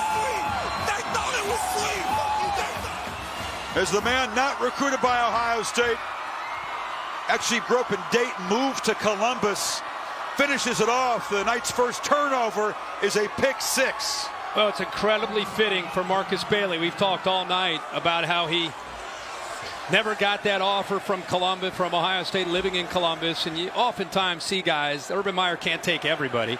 Oftentimes you see guys that have... Purdue number 11 came on the field without his helmet on, was not in the game. 15-yard penalty. It's the extra point try. You know what? David Blough can take it. He's earned that penalty. I was just going to say, you see guys that are from Ohio that come back and get excited to play for against Ohio State. But this is a big night for Bailey, the leader of this defense, and steps up with 15 tackles, which is a career high. The interception there for 41 yards for a touchdown. And Dwayne Haskins and the Buckeyes back to the drawing board. A 2-touchdown underdog is up by 4 touchdowns. You made the point, Kirk, a good one. Ohio State fans had to wonder if and when that one-dimensional offense, as explosive as the passing game is, would haunt them. Tonight is the answer. Now, up to this point, they have proven without a dual-threat quarterback that the threat of a dual-threat quarterback, they can't control the line of scrimmage and they can't run the football. And all the things that you talked about, the confusion, sometimes the misalignment in that back seven. Tonight, Purdue with 539 yards offense, and the defense reaches the end zone now. Yeah, 2 Ohio State receivers run into each other. If you look out right in that area, ran into each other, miscommunication. Dwayne Haskins with a rare poor decision. You don't see him make these decisions, an errant pass. And Bailey is right there to capitalize on it. Take it into the end zone. Anguish, that's a good word you used. That describes Meyer's mood tonight. And Blough, there he is running out there without the helmet, not involved in the PAT team. You congratulate Bailey, but yeah, all these Purdue veterans, Kirk, you know how much they have suffered, how few the wins have been, really until late last year when they made the push and won the bowl game. Yeah. This is a team that's sitting now after this win at 4-3. They started the year 0-3, and those 3 losses by a combined 8 points. You know how easy it is to lose a team, but Jeff Brom, you talk about changing a culture in his second year. You start off 0-3. You might lose some guys. He didn't. They upset Boston College, have not looked back since. Much more of a dangerous team than that record would indicate at 4-3. Kickoff move back because of Blough's penalty, and Dixon this time feels it at the 20 and stays alive for a while. Finally dragged down near the 45 inside of 2 minutes to play. Later on ESPN, after the Lakers-Rockets LeBron home debut, stay tuned for SportsCenter with Scott Van Pelt. Reaction from that game, his first as a Laker at the Staples Center. We'll break down the day in college football and a recap of the NLCS Game 7. Look ahead to the World Series. SportsCenter on ESPN and also the ESPN app.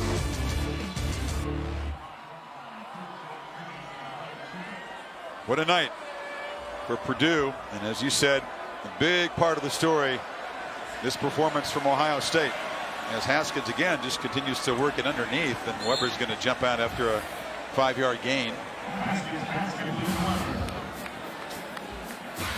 They're going to get this bye week, Ohio State, then they can regroup. They go to Michigan State in a couple weeks, and of course, just their first conference loss, so it doesn't eliminate them from any of their goals, but they have plenty of work to do. Yeah, a lot of work to do, and you got to get the spirit back after a performance like this. Haskins hit as he throws, and it leads to a high pitch over Weber's head.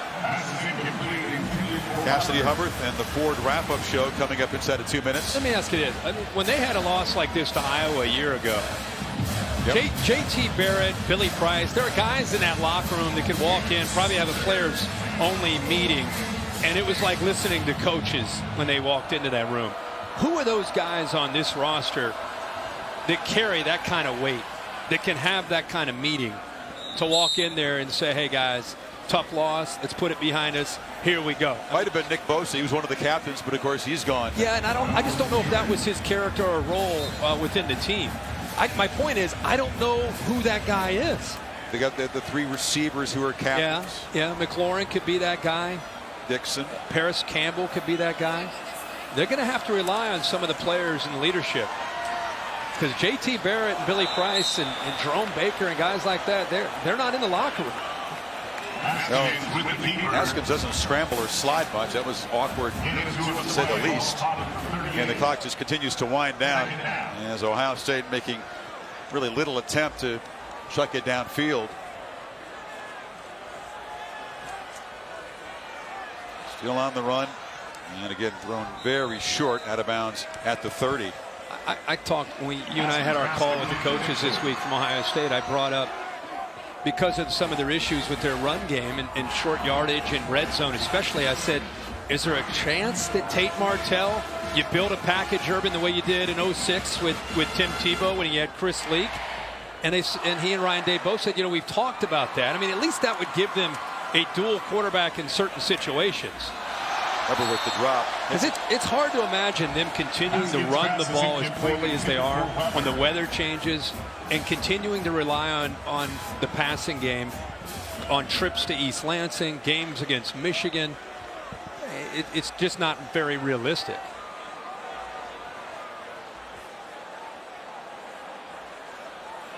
School records won't mean much to Haskins in a loss like this.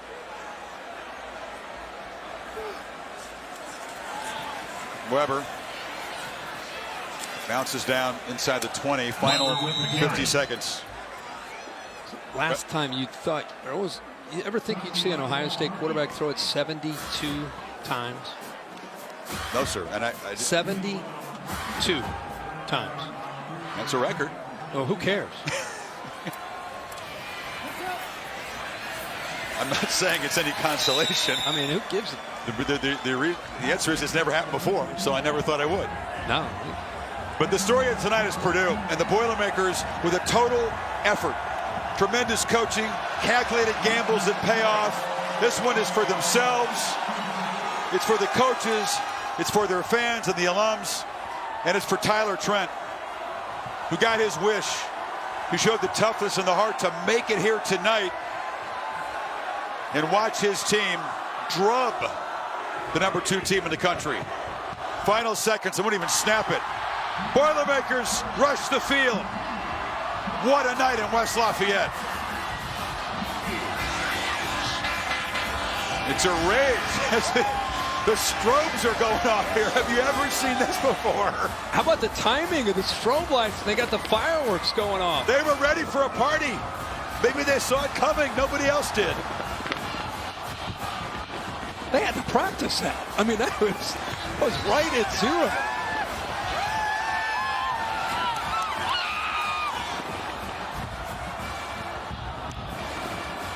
Not just an upset of an undefeated #2 ranked team, a rout. 35 points in the second half, 4 fourth quarter touchdowns by Purdue.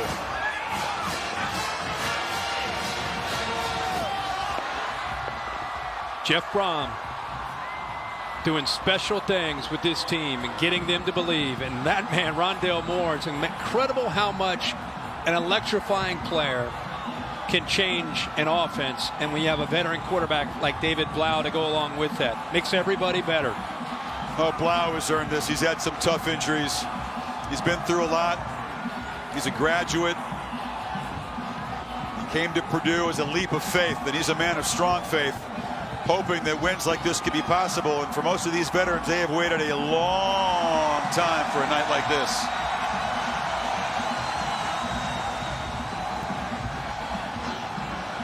This is a party that might go on for a while in West Lafayette.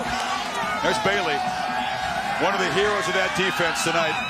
15 tackles, the pick 6 to punctuate it. You saw that look of wonderment on the other side of the coin. A guy like Moore, a young guy who hadn't experienced all those losses, all those heartache years. He came here with a look of wonderment. The look on his face was really interesting at the end of the game as he just took it all in. Because this is what he envisioned when he put on that black and gold hat and said, I'm going to Purdue. Forget Alabama, Ohio State, Georgia, Florida State, Texas. How about that guy? How about the program that he inherited? Got him to a bowl game last year, and now starts 0-3, and now he's won 4 in a row. I think he thought it was possible. Don't know if Jeff Brohm dreamed his team could play this well and win this emphatically, though. Yeah, 49-20 against the number 2 team in the country. Purdue fans will remember this one for a long, long time.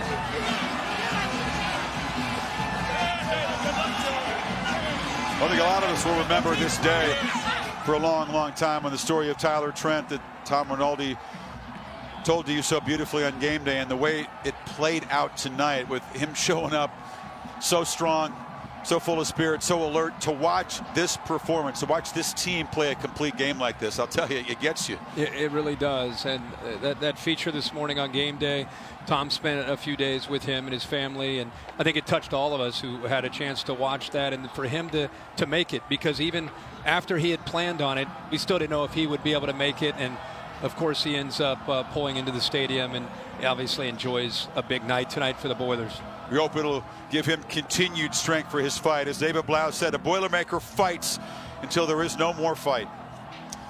Ohio State obviously will get knocked out of your top 4 with this loss tonight. Yeah, you're obviously going to start with Alabama. Clemson, who looked really good today at home against a top 25 North Carolina State team, moves up. I moved Clemson up, I moved LSU up into the top 3. This is a team that you look at who they have played and how they have performed, how consistently they performed. I think they deserve to be up there, and I'd put Notre Dame sitting there at 4, and Michigan starting to climb up. Michigan, I would probably put at 5. Well, you got collisions between teams like LSU and Alabama coming up in a couple of weeks here. Meanwhile, here in West Lafayette, they don't care about anything else on earth but this moment right now as the fireworks go off.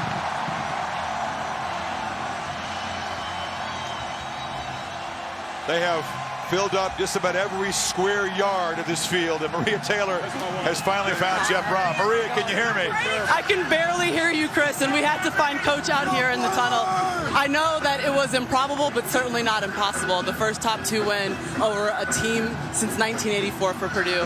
How did you guys manage to do this tonight? Well, I'll tell you what, it's a credit to our team. We played aggressive all game. Our guys wanted to win. It meant something to them. This was an unbelievable team we played. It's very talented, but we just came out. We were aggressive from the get-go. There were some inspirational things going on with our team as well, but just a really meaningful win for our team. You asserted your will this entire game. There was never a time when you were down.